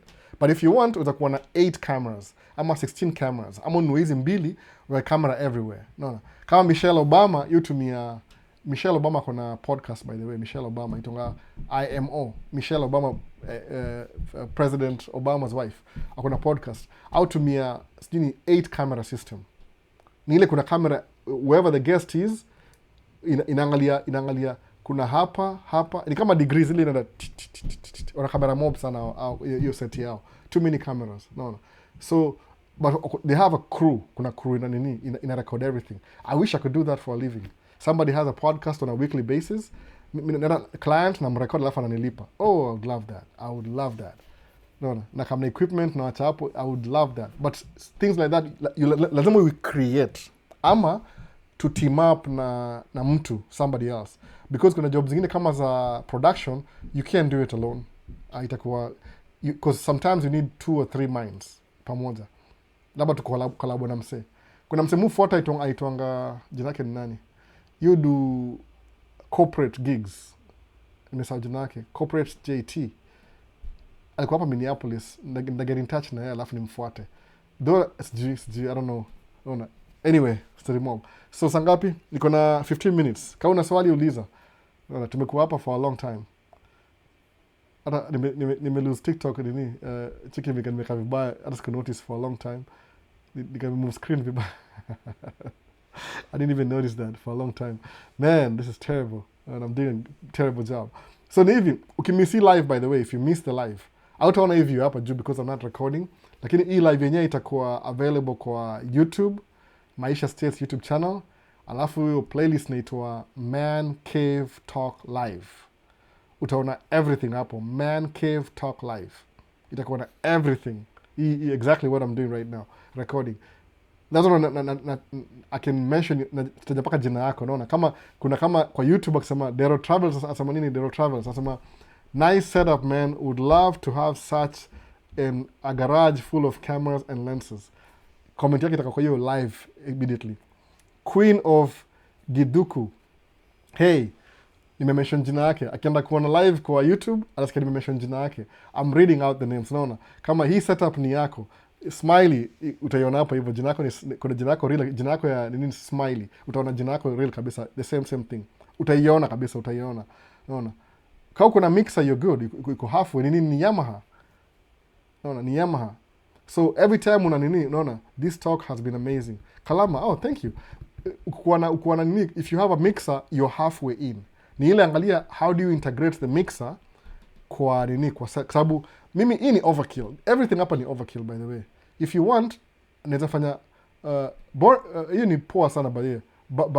Behringer ni poa sana by the way. That's one of the best in the world. I think so. Though Yamaha, hata siku hizi kuna so many. Mimi kuna hiyo Behringer pia kwa mahali hapa hivi. Hii setup ni overkill. If you want, I can do the simplest setup. If you guys want. Simplest kabisa. Ile tu ya, what you need ni ile uko na interface, iko na XLR. What's an XLR? Move it around. And ile, if you can use this microphone, hii microphone hapa hivi, kuna the simplest set na the most complicated set. My simplest set kabisa ni ile niko na microphone hapa, niko na headphone, na plug in kwa microphone, alafu USB imeenda kwa computer. That's it. No. Na kamera moja. The only thing, kamera switch, ndio lazima kuna video switcher. The reason why mtu mizi video switcher ni ile, I have these things. If I don't use them, zitakuwa tu zina gather dust hapa hivi kwa basement. So hiyo mixer yako, is there a way is a convert your audio from analog to digital? That's it. Kama nini Yamaha iko na USB type C, una plug in directly. If you can do that, there's so many setup by the way. So plug in kwa computer yako kama USB type C. Niko na hizo conversion by the way, mingi sana. Kuna hii hapa, hii kuna HDMI, haiwezi onekana man camera. Kuna hii HDMI original to mini. Hizi conversion hizi. Kuna vitu mob sana, you can just plug in start with the simplest form. Pia si lazima ufanye live by the way. Sometimes the best thing for the recording, because recording you can edit it. No. Niko mpaka na 4K HDMI. Then you're good. Wewe ndio una delay tu mwenyewe. Maybe you need to put it together. Inafaa unipigie simu when I have time, uweke simu kwa chest, alafu uweke ile live, nikwambie connect hii na hii, anza kila kitu. Lighting ni hii light ni niko na ile softbox. Ile kama ile itongaje? Una modify softbox. So you can have any type of light behind this thing. Ni very generic. Ile unaingisha alafu hii ni light moja inaitwaje? Hii kuna light mbili hapa hivi. So you just start.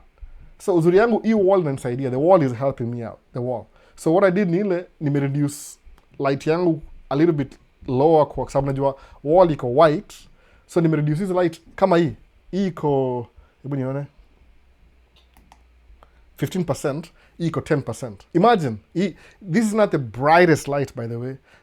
The camera is so good that I don't have to put my light kwa maximum.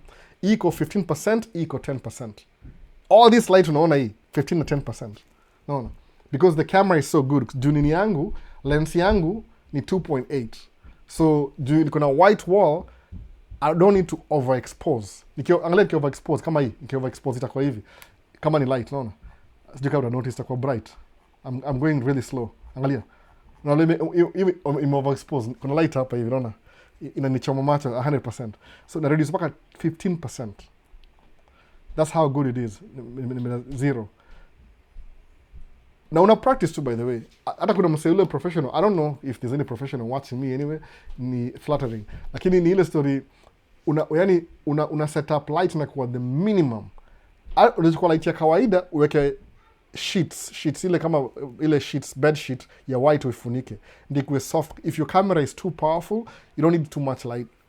Alafu unajua kama ni mtu mweusi kama mimi, to complement skin yetu ina absorb light, unaona, vitamin D, unaona, sisi ndio the real humans, ina absorb light, so you don't need too much bright light.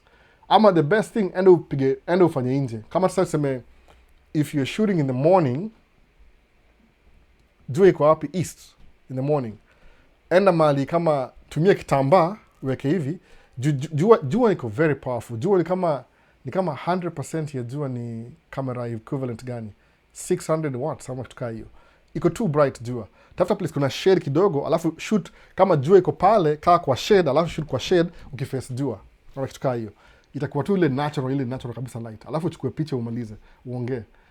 Mimi mwanga peke yangu, more overthink. Tukikuwa na Vincent angekuwa hapa hivi States na Dero Travels. Oh my goodness. Tukikuwa na make video daily. We start making money with this thing.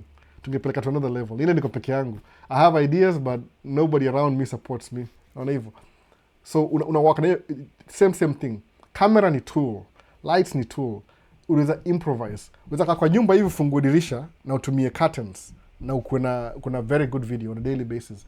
Ni vile hapa kwetu sometimes tuko na cloudy, kuna snow, so ina vary, no, ina vary. Someone tried to set it up for me, but I said I bought jackpot seal. Someone tried to set it up for me, but I said ifanye tu, by the way. Mimi naweza kuencourage ifanye tu. Utashanga, it might unlock some things that you never expected. Mimi ni mtu one day I'll do videos. I was too shy. Na make video, na watch, na delete. Na make video, na watch, na delete. Even two over time. Oh, jack pins. So eventually let me just post the video. Post. Nikaiangalia, it's not so bad.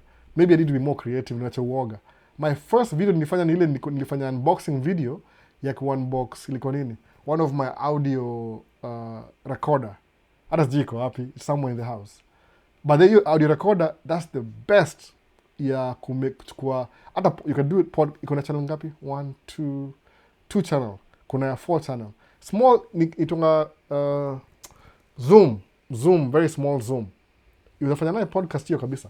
You'll be surprised. As long as iko na USB ile convert hiyo audio ile iko analog to digital. You're good to go. Tumia kamera moja, who cares? Ama utumie simu. Weka live kwa simu. Bora nobody will call you before. Yeah, Zoom H6. Nasahau jina. Vincent asemaje? Iko nini? Semaje, lighting is a skill for sure, and white t-shirt. Una learn to ile exposure ile. Kwa mimi you always expose to the left. Kind of makes sense. Kwa ile exposure anyway, story nyingine hiyo. Kwa camera, kuna ile setting ya camera always expose to the left. Naona. Do you use OB? No, natumia StreamYard. StreamYard ni kama StreamYard that's what it's doing. StreamYard inachukua, I can stream multiple places at the same time, except TikTok. There's a stream Facebook, YouTube, Instagram at the same time na StreamYard. Inachukua hii feed yangu ya camera, alafu ina distribute to all the platforms at the same time. So if you're good at, I pay for it though, once a year. Mulipia September huko. Sijui kwa nini September. That's when I decided to do this September. So you could do, and I pay for the whole year. Hata sibi nalipa, ni wife hiyo lipa. Hiyo sahau, alafu ananizushia na mrefund. Unaona? Yeye aliset up kitu yeye mwenyewe. she knows it better than I do. Ni account yake mutumia, but I refund every time akilipa na refund. Ni ile nasema tu musa kui move kwangu anyway. No. But that's not the only thing. There's so much resources sahi. If you want to do something, you'll figure it out. The best record alafu uipost mwenyewe utakuwa sawa. No. Zoom H6. Hata hii nini yangu, microphone yangu ni Zoom F2 field recorder. Hii natumia hii microphone ni Zoom F2. Ni ile iko independent sound. So ukiwatch ile record yangu usikia sound poa, most of your audio is not from this, is not from this, it's from this. Niko na audio source tatu. Unaona? So I have an account with StreamYard plus OB. Nimetupa mbao sana. Ni gonga mbu. Fanya hivi, smiley, fanya hivi. Enda uchukue StreamYard, alafu kama una time, I'm working tomorrow, sifanye kazi kesho. To do live na wewe kesho. Sometime, uniambie time poa, hata kama ni half an hour. Utumie StreamYard yako, alafu, let me be honest, nimelan kutumia StreamYard when I did it with the Kenyan American Home. Aitwa Owen. Owen alinitumia link, nikafungua StreamYard. So because alikuwa ni interview, that's when I first learned how to use StreamYard na Owen. Alafu ilikuwa account ya wife. No, so nilibadilisha jina hapo hivyo. So when I did that, ikanipatia confident. So hata juangi hivyo. Nani, the reason why I'm on live ni juu ya Kenyan American Home. Nani Owen. Alini interview siku moja kwa channel yake, iko kwa channel yake hiyo kitambo sana. He was kind enough kuni interview. I didn't even ask for it. Alikuwa too very interested. Umeona. Alafu pia yeye pia ni kama he's younger than me, way younger, I think so. Simu old kama mimi. But kuna the same dynamics. Ana watoi wanne na watoi wanne. Yeye ni mtu wa family life, mimi ni mtu wa family life. Unaona. But yeah, he did it the proper way. Yes, si kama mimi. Owen yuko more structured. Alikam kusoma kama student, akawa mzungu, wakapata watoto and they live together. Unaona. Mimi nikam na green card, nikapata baby mama situation, nikaoa finally, I had kids. So me yangu iko a little bit rough on the edges. Yeye ni mtu proper. He did it in the proper way. So akiwa advice, nyiwa sehemu mnachukianga watu bure tu. Owen yuko very straightforward, by the way. Owen, Kenyan American Home. Very straightforward guy. Nimemeet twice. I could even meet him more. Ni ile tu, alikuwa hapa hivi, he had a speaking engagement, Minneapolis. Hakukaa sana. Akaenda. Naona. From June, I followed you with DMs. You mwenye angesaidia alihitisha 20k through broker. No, don't just do it yourself. I'm telling you, it's not worth it. Utashanga, the things you'll pay 20k for. The reason why unalipa hizi vitu ni hivi. Sometimes if you want to learn something immediately, you'll pay more for it. But if you have time, you don't need to pay for anything. I could be wrong, but 9 times out of 10, I think I'm right. If you just do something yourself. Maybe I've never paid anybody to teach me how to live stream. I made mistakes. I took my time. Sahi, if I'm teaching somebody, kama ningekuwa na class sahi, I'll make money just teaching people how to live stream. Ni ile, I don't have time for that. My audience, I are my brother and my sister. So I don't want to charge anybody to learn how to, ask me questions nawaambia for free. Kwa nini? Ndio msema mlipo bure na mkufanyia kitu yote. That's good. Because maybe if you have time, learn how to do it yourself. If you don't have time, then pay somebody to do it. Ile expedient you pay for. Unaona kama watu rich people. Najua hivi, most management outfly Delta. Kwa nini? Because Delta, unajua, market ya Delta ni corporate world, by the way. Corporate world. Atlanta, any city, kuna corporate world, Delta ime dominate. Naona. Kama Texas ni Austin. Mali Kibe kuna do live. Austin. Hiyo ndio business capital. Aya, kuna Chicago. Hiyo ni business capital. New York. LA. So, rich people, they love flying business class. Kwa nini? Hizi ndege kubwa hizi, the big planes, they are very comfortable. They're more comfortable than even a private jet, by the way, to be honest. Lakini, if you need to get to a place faster, utakuwa na private jet yako. Michael Jordan, akona private jet, akona G650. Yeah, so conveniency, you'll pay somebody for it. Lakini saa hii kuna ndege moja wamebuild saa hii mambo ya ndege aviation. Inaitwa kuna kama Gulfstream 7000. Hiyo ndege ina exist anyway. Hata mimi shangaa sema why is it a Gulfstream? Kwa sababu kuna the same plane passenger version. But what they did ni ile wameinsulate for the billionaires. So when billionaires want to fly, kuna ndege imekuwa created, kuna extended range. You can fly from LA to Dubai directly 16 hours. Alafu your private jet hizo fly faster, alafu zina fly higher than everybody else. Ni exclusive. So business class ni more comfortable, but if you want to pay for expediency, you want to get there quick, unanunua private jet. It's going to cost you some money. Private jet ni 80 million, approximately 80 million US dollars. Brand new plane, kama ile kubwa kabisa, 400 million. No. Price ya saa hii na inflation. So if you want to learn something, you have to pay for it sometimes. Expedient. But if you have time, anza polepole tu. You sell yourself. Actually, you learn by yourself for free, then you'll teach people, then you'll pay back all the money you katika hiyo. That's what I would say. I think nini hapa hivi, I was thinking about ile slogan ya Maisha States. I've been thinking about it for a long time. I think itakuwa something to do with, sababu hii ni Mungu ana preach hapa mostly. Musemanga aje, any movement is progress. Any movement ni progress.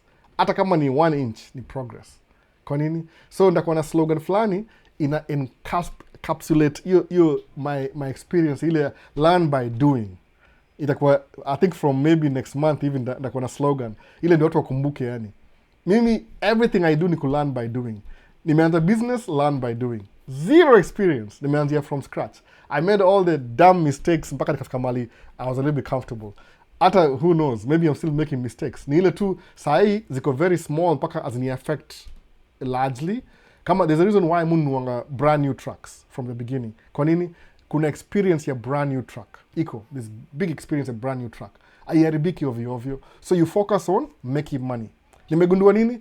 Even airplane, hizi ma airline companies, they buy new aircraft. Kwa nini? Because hawana maintenance, they reduce maintenance. So they focus on making profit and customer experience. Sababu na build a system that works perfectly bila interruption. Naona?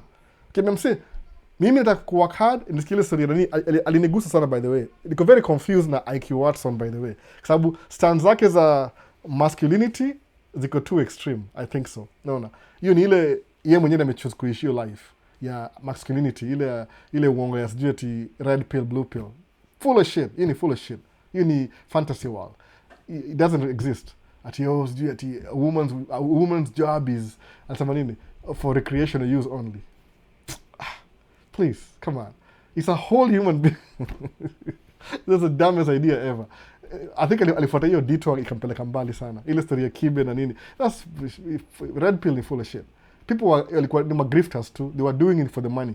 Na sasa hii imekuwa irrelevant because pandemic ilisha 5 years ago. No. A real human being. Nasema for recreational use only. What do you mean by that? Ati women's issue unaongea kama uko that's ignorance kabisa. Nasema hivyo. Ni ile maybe anadu hivyo for fun. Kama ni for fun sawa, but kama ni take very seriously, I don't think it's a good idea. Binadamu yoyote, musamangaje, the most resourceful thing in the world ni human beings. Uweke any human being anywhere hivi, umdrop tu poop kwa island. Kuja 5 years uone. Hata kama create vitu hakuna huko. Nimetu siku hizi nini ya huku, government ya huku we are paying taxes to make you vikwazo fulani. That's why tuko very nini. What do you need? You can turn the lights on. That switch over there. Yeah. Mtu mwingine hapa hivi, sijui kama atasema hi. Huyu ni second last. Very shy. So, yakwaga hivyo, yani learn by doing, utashangaa sana. Experience na kamili peke yake tunaona. But human beings are very resourceful. Misi half the things, hizi mambo za live stream, this is not ilikuwa mambo ya wife by the way. Alikuwa ana sijui how many, alikuwa sijui ni member. There's a time alikuwa so busy hata simuoni, akatuko hao na bado tuongei. Do you want to come say hi quick? No. Come on, just say hi. Come on. Somebody wants to see you. Come on, come on, come on. Look at him shine by. Okay, here. Stand right here. Say hi, everybody. Hi. Okay, bye. Uli second last one. Ni mtu mkubwa siku hizi. So second last one. Very shy. Si very shy. Apendi history alive kabisa. Apendi story kabisa. So learn by doing, alafu unaifanya tu. Me I'm doing mwenda kuchukua ndege. Last time nilikuwa na 1000 shots za ndege. The best ones kama 300.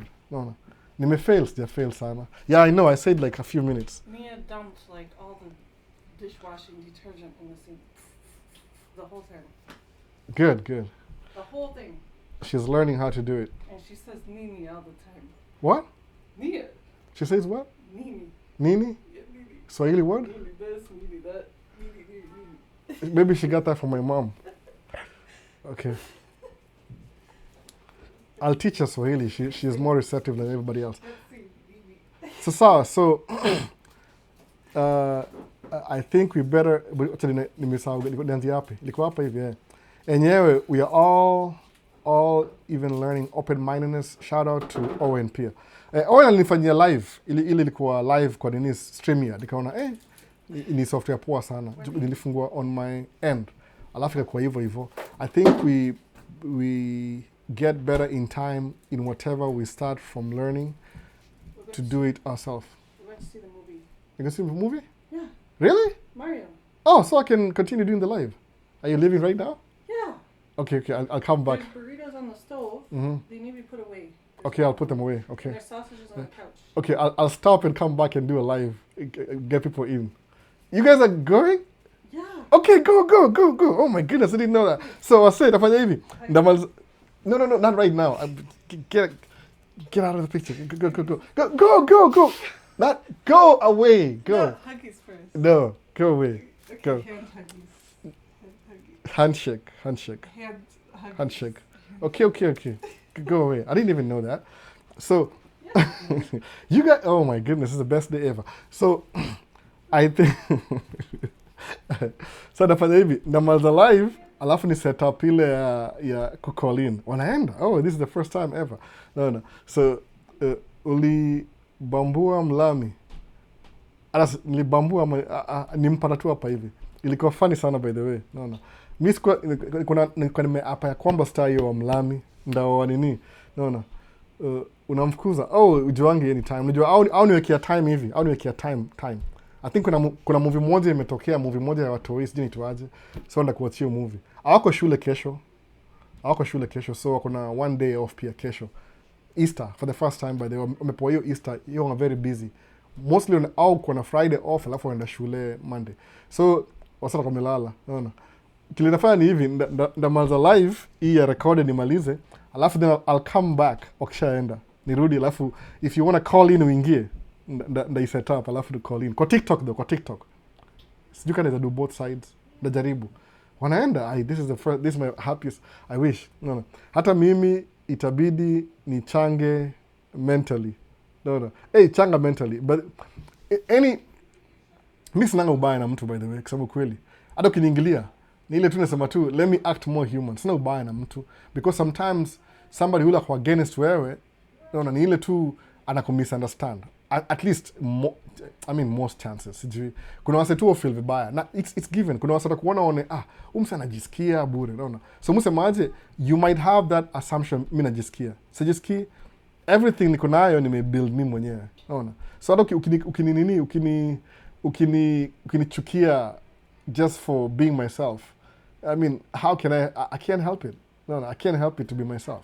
Kama usema hii studio, kuna story ya everything. Hii computer nilibuy 2018. Ilikuwa MacBook Pro. Nilibuy na deni. Nikailipia nikamaliza because I needed it for the business. Nikanunua MacBook Pro. After some time nikanunua tena desktop. So siku hizi mtu mia desktop kwa business, kwa bedroom. You're living too? Okay. So, spicy and ice cream? So, nilinunua hii na nini?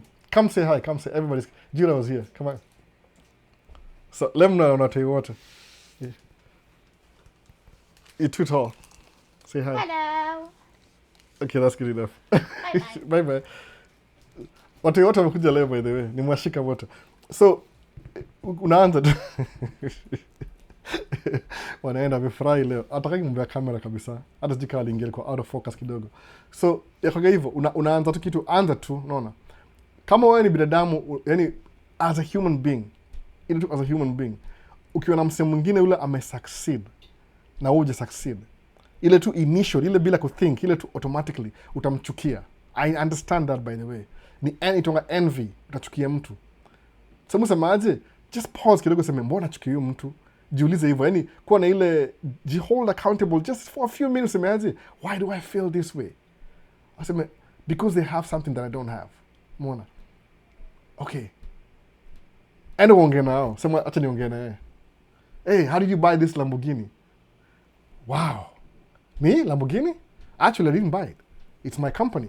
So, your company bought you Lamborghini? Oh yeah, you know, we have some taxes. You have to pay taxes. So, tulikuwa na profit last year. How much profit? 16 million. Okay. So, can I keep going? Ama niwachie njiani? No. Wase wengi utapataje? Watakuwa na huyu ni Juda amekubali kamera leo. Wase wengi wamesema hivyo, wamesema si Juda huyu ni Ifi. Huyu ni mkubwa kabisa. Wote wataka mambo ya kamera. So, ini unapata somebody build hiyo kitu unamuona ame-succeed. Unaona tu the very end of everything na kama successful, au juu ile journey maybe ilim take 8 years kuacquire kila ameacquire the last 1 year. Naona. Na unafikiri maybe ni anajiringa na amekuwa na this is the 19th year. Na kama example yangu nimekuwa hapa US 19 years. Maybe me take whatever I had last year ile nafanya unakaseka na mimi, maybe ime take 18 years kubuild hiyo kitu, alafu 1 year kuona hiyo results zangu. Naona? Kitu kama hiyo. Alafu unasema ati huyu msee namchukia najisikia. Naona? Dero Travels nimemjua ka photographer for 3 years sahi. Naona? Hata msema I wish nikuwa na pesa nimnunulie kamera yani niko very embarrassed. Sasa sijui nimnunulie kamera gani kana mnunulie, kwa sababu yeye ni photographer na yeye ngako field on a daily basis. If I had money, naweza mnunulie system fulani, akienda nje anakuwa exceptional. Naona? But pia lazima namjua for a long time. Hata Vini nimesema the only way naweza saidia Vini nimemjua for 3 years sahi. Na Dero Travels ni ile wakuja States. Wakuja States itakuwa my personal responsibility to make sure wame make it. So mtu akiwaambia wase, si mkuja States. Itakuwa ile nini, sababu these things are, kama say my brother ni musician. Hata yeye ndio yonga na makamera zangu zote zile mtu patiana. Ama zile mtu ananunuliwa, anauza mother ananunulia, anamtumia. Ako na vitu fulani zile anataka. Whatever he wants anapata tu. At least in the most sense. Naona, wanamsaidia. So, yeah, he'll have everything he needs. Lakini, I to me. Naona hivyo kitu kaya, I to me kabisa. So, mimi nasema mazee, sijui niwaambiaje. Learn to do things by yourself. Motivation. Natafuta slogan ya hii channel. I'll get it by tomorrow, by the way. Slogan. Nitafuta leo na work on it. Any progress ni movement. Hata kama ni one step towards the right direction, you're getting closer than we were yesterday. No. So, playing it cool, it's good to be proud of yourself and getting time to share with us. Martin, playing it cool. Okay. It's been long kuwaona. Kwa hapa hivi wote. So, for sure, he is our OG, Dero. Dero amekuwa hapa for a long time. No. Gulf streams are costly, yes, but they are worth it. Me, nikapata pesa, nanunua G800. So naangalia kalama najua. Mi hata G800 nimeiona juzi. I didn't even know. Mi najua the first time nisikia mambo ya Gulfstream ni 650. Nikaona kuna 700. I don't think 800 imekuwa certified yet. They're still testing it. Naona, haijakuwa certified yet. Bado iko mbali sana. But ni more comfortable, au prefer kufly nini, more comfortable kufly than nini. I mean, lazima kuwa billionaire ndio kuwa na hiyo 800. Kuna wasa unaweza afford easily, naona. Maisha States na dai setup kama hiyo yako. Mic na camera ni gani? Mic ni nafanya hivi muulizo pia na Richie alikuwa hapa mapema kidogo. Everything natumia sahi, at least for hii stream, ndai link kwa YouTube description section. Sijui kama TikTok itaniallow, sijui. But ndai kile kitu, ndasema microphone, camera, kila kitu natumia. Nick, uione hapo hivyo alafu ujue vile utainunua. But hizi ni mzee, hii ni kama 3-year-old 4-year-old, so there might be updates or something. Ndeka everything by the way, no competition. Ni kama una pesa, nunua kila kitu. Anza na camera, nunua microphone. Of course labda kuna computer already. No. See, you don't really have to use kile mimi niko nayo. Ile tu I happen to have some things. No. So but ni ile kuna hiyo video switcher, there's a new one. Sijui niitwaje. Nimesahau jina. There's a new one. Iko hata more better features than ile mimi niko nayo. Mimi natumia teknolojia 5 years ago. Kwa hizi mavitu za nini za software na nini 5 years ago ni dinosaur years. No. Vitu zo change mbio sana. So kwa YouTube description section nda update hizi equipment muone kabisa kila kitu. Mwaga naila but hiyo ni ile general. No. So I will buy the G800 someday. Oh, please do. Please do. Ni vile mimi husema hivi, instead of buying, because I don't think I'll be flying to Dubai for business. Maybe I will, I don't know. I'm just underestimating myself. Mimi, the best I can do ni ile, I'll buy my own plane. My own plane, private plane. Nishaona, tumejob kwa airport kadhaa hapa hivi nini, hapa Twin Cities, hizi ma small airports. Ni hivi, una rent hangar, ama unaibuy. Sometimes you buy the hangar, unauziwa kabisa. You pay taxes na county, then you buy a hangar. So ile hangar ya ndege ile hangar. Alafu, if you want, you can park your sports car there too, whatever you want, ni yako. No. So, wameenda Easter. Apana, leo Easter, they're doing the... Amopatia candy anyway, no Easter eggs, but they're going for a movie as a family. Without me, of course. Mi nabaki hapa hivi. So, buy hangar, then buy your own aeroplane. Ile ndogo ile kama ile turboprop airplane. Ama ukinunua private jet, nunua Honda jet. Ni cheaper kidogo. Alafu iweke hapo ndani. So if you want to fly international, get your pilot license, kuwa private pilot na private jet yako. Fly it yourself. Iko more, itakuwa cheaper kidogo. But whenever if you can't fly yourself, maybe in an international, then hire services, ile kwa private jet. I would say though, that's the way I'm thinking. But I don't see myself owning a private jet yet. Maybe 10 years from now. Musema, I don't want to do something to step zangu za kugrow. No, in my fantasy world. Ile kwa mdosi. Najua, the way, if I keep doing what I'm doing, ndakuwa millionaire, multi-millionaire one of these days. It's coming. It's only a matter of time. But ile private jet level, labda 20 years from now, I don't even want to buy. No. There's something about RSG. It's not my thing. But Kalama, utaibuy. Believe me, utaibuy kabisa. Umeamua, utaibuy. No. Wallahi, money is good. I must make more as well. Jitoa ujeke place ile uta speed up ile nyaka ya kumake do. Most of the time ni ile ujitoe Kenya, alafu urudi utakuwa more valuable. Because watu value juu umeenda nje umerudi, exposure inasaidia sana. So do that. We'll keep learning and doing till we get there. Oh, please, you will. Mimi hata sikuwa na hizi vitu aziku come when nikipata green card kuja States 19 years ago. Sikuwa na hizi vitu in mind. Hizi vitu zimekam, the more you live, the more you learn. No. Si ati kitu nimekam tu snap of the finger, I had everything figured out. Learn daily. No. So nafanya hivi. Jimepita 3, namaliza hii live, imeenda how long? Almost 3 hours. Spendangi 3 hours. Alafu ni refresh, nirudi, taanza ile live ile ya interaction. So if you want to stick around, maybe for 1 hour, tuone sura zenyu, tafuta simu, piga simu. There's nobody in the house. Yes.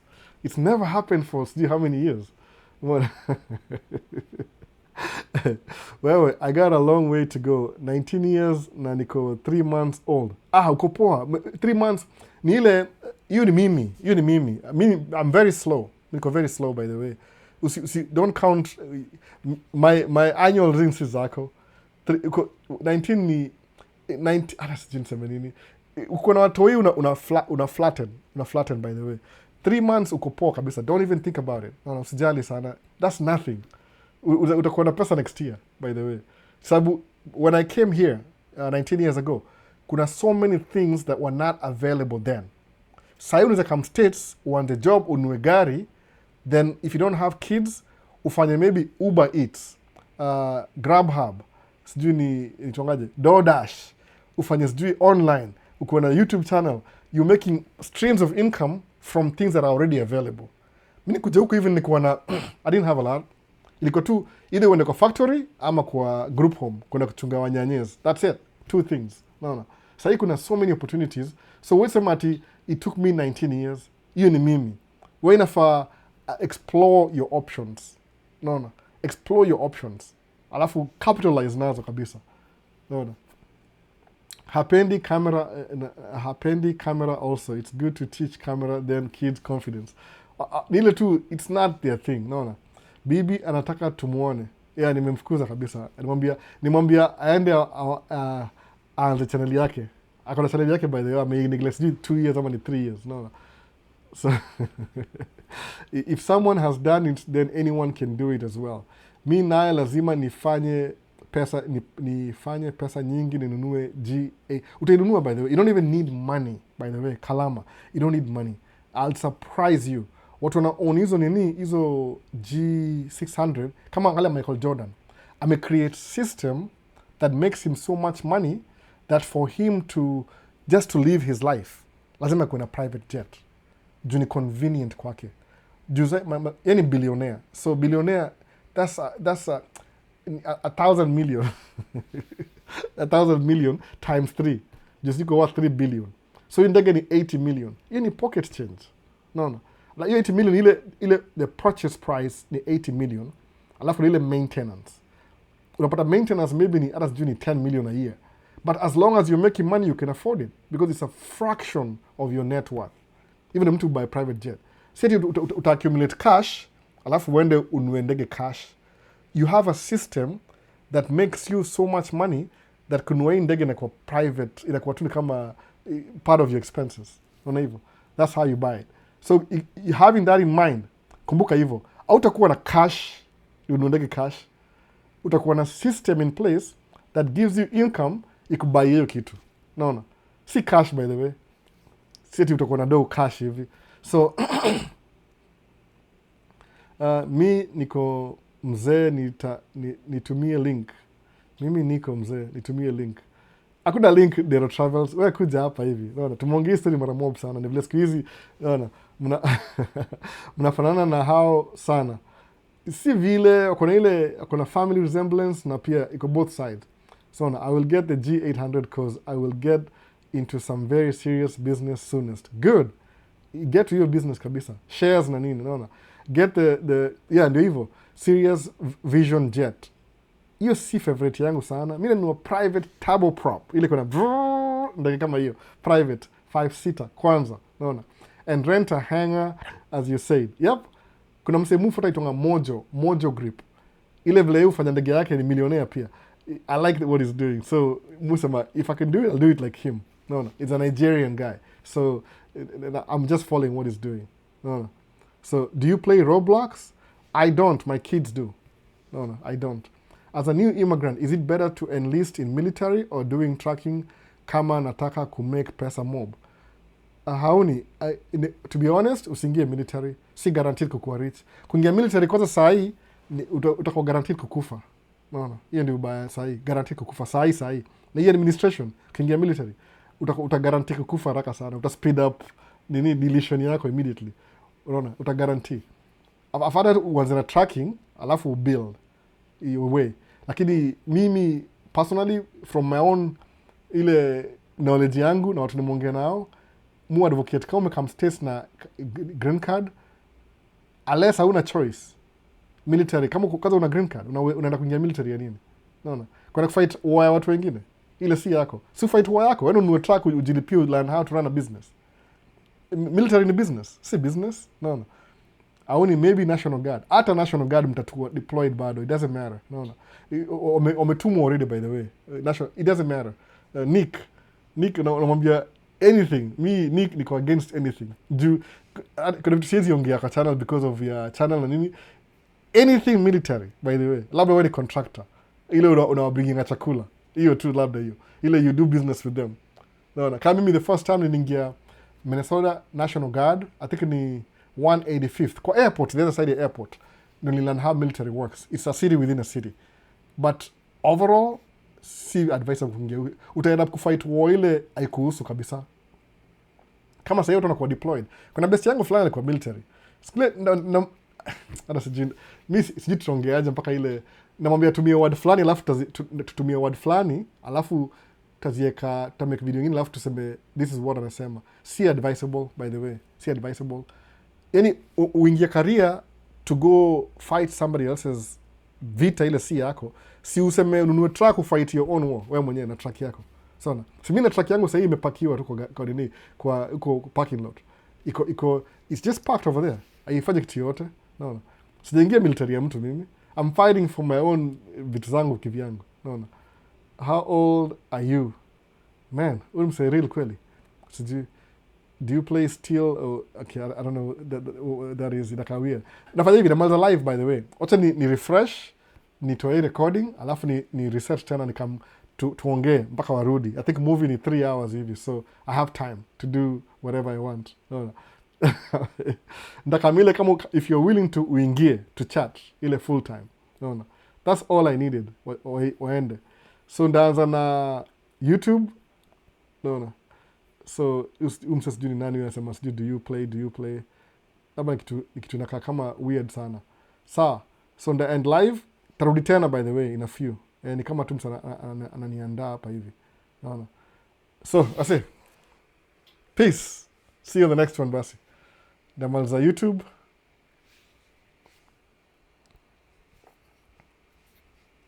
Imaliza TikTok pia. Hiyo kataa. Sawa, na mimi nifanye exam ya 1 hour. Oh, please, fanya exam. Lakini, anza live, wacha mchezo bana, unaona. Tutakuwa na hiyo talent hiyo, unaona. Big boy, waiting, sawa. Waka camera ready, enda wash your face, panguza sweat, unaona. Naenda tu kurefresh alafu narudi. Just kujua nimeset up hii for, nini, end live. Narudi maybe half an hour ama 20 minutes hivi, unaona. End live.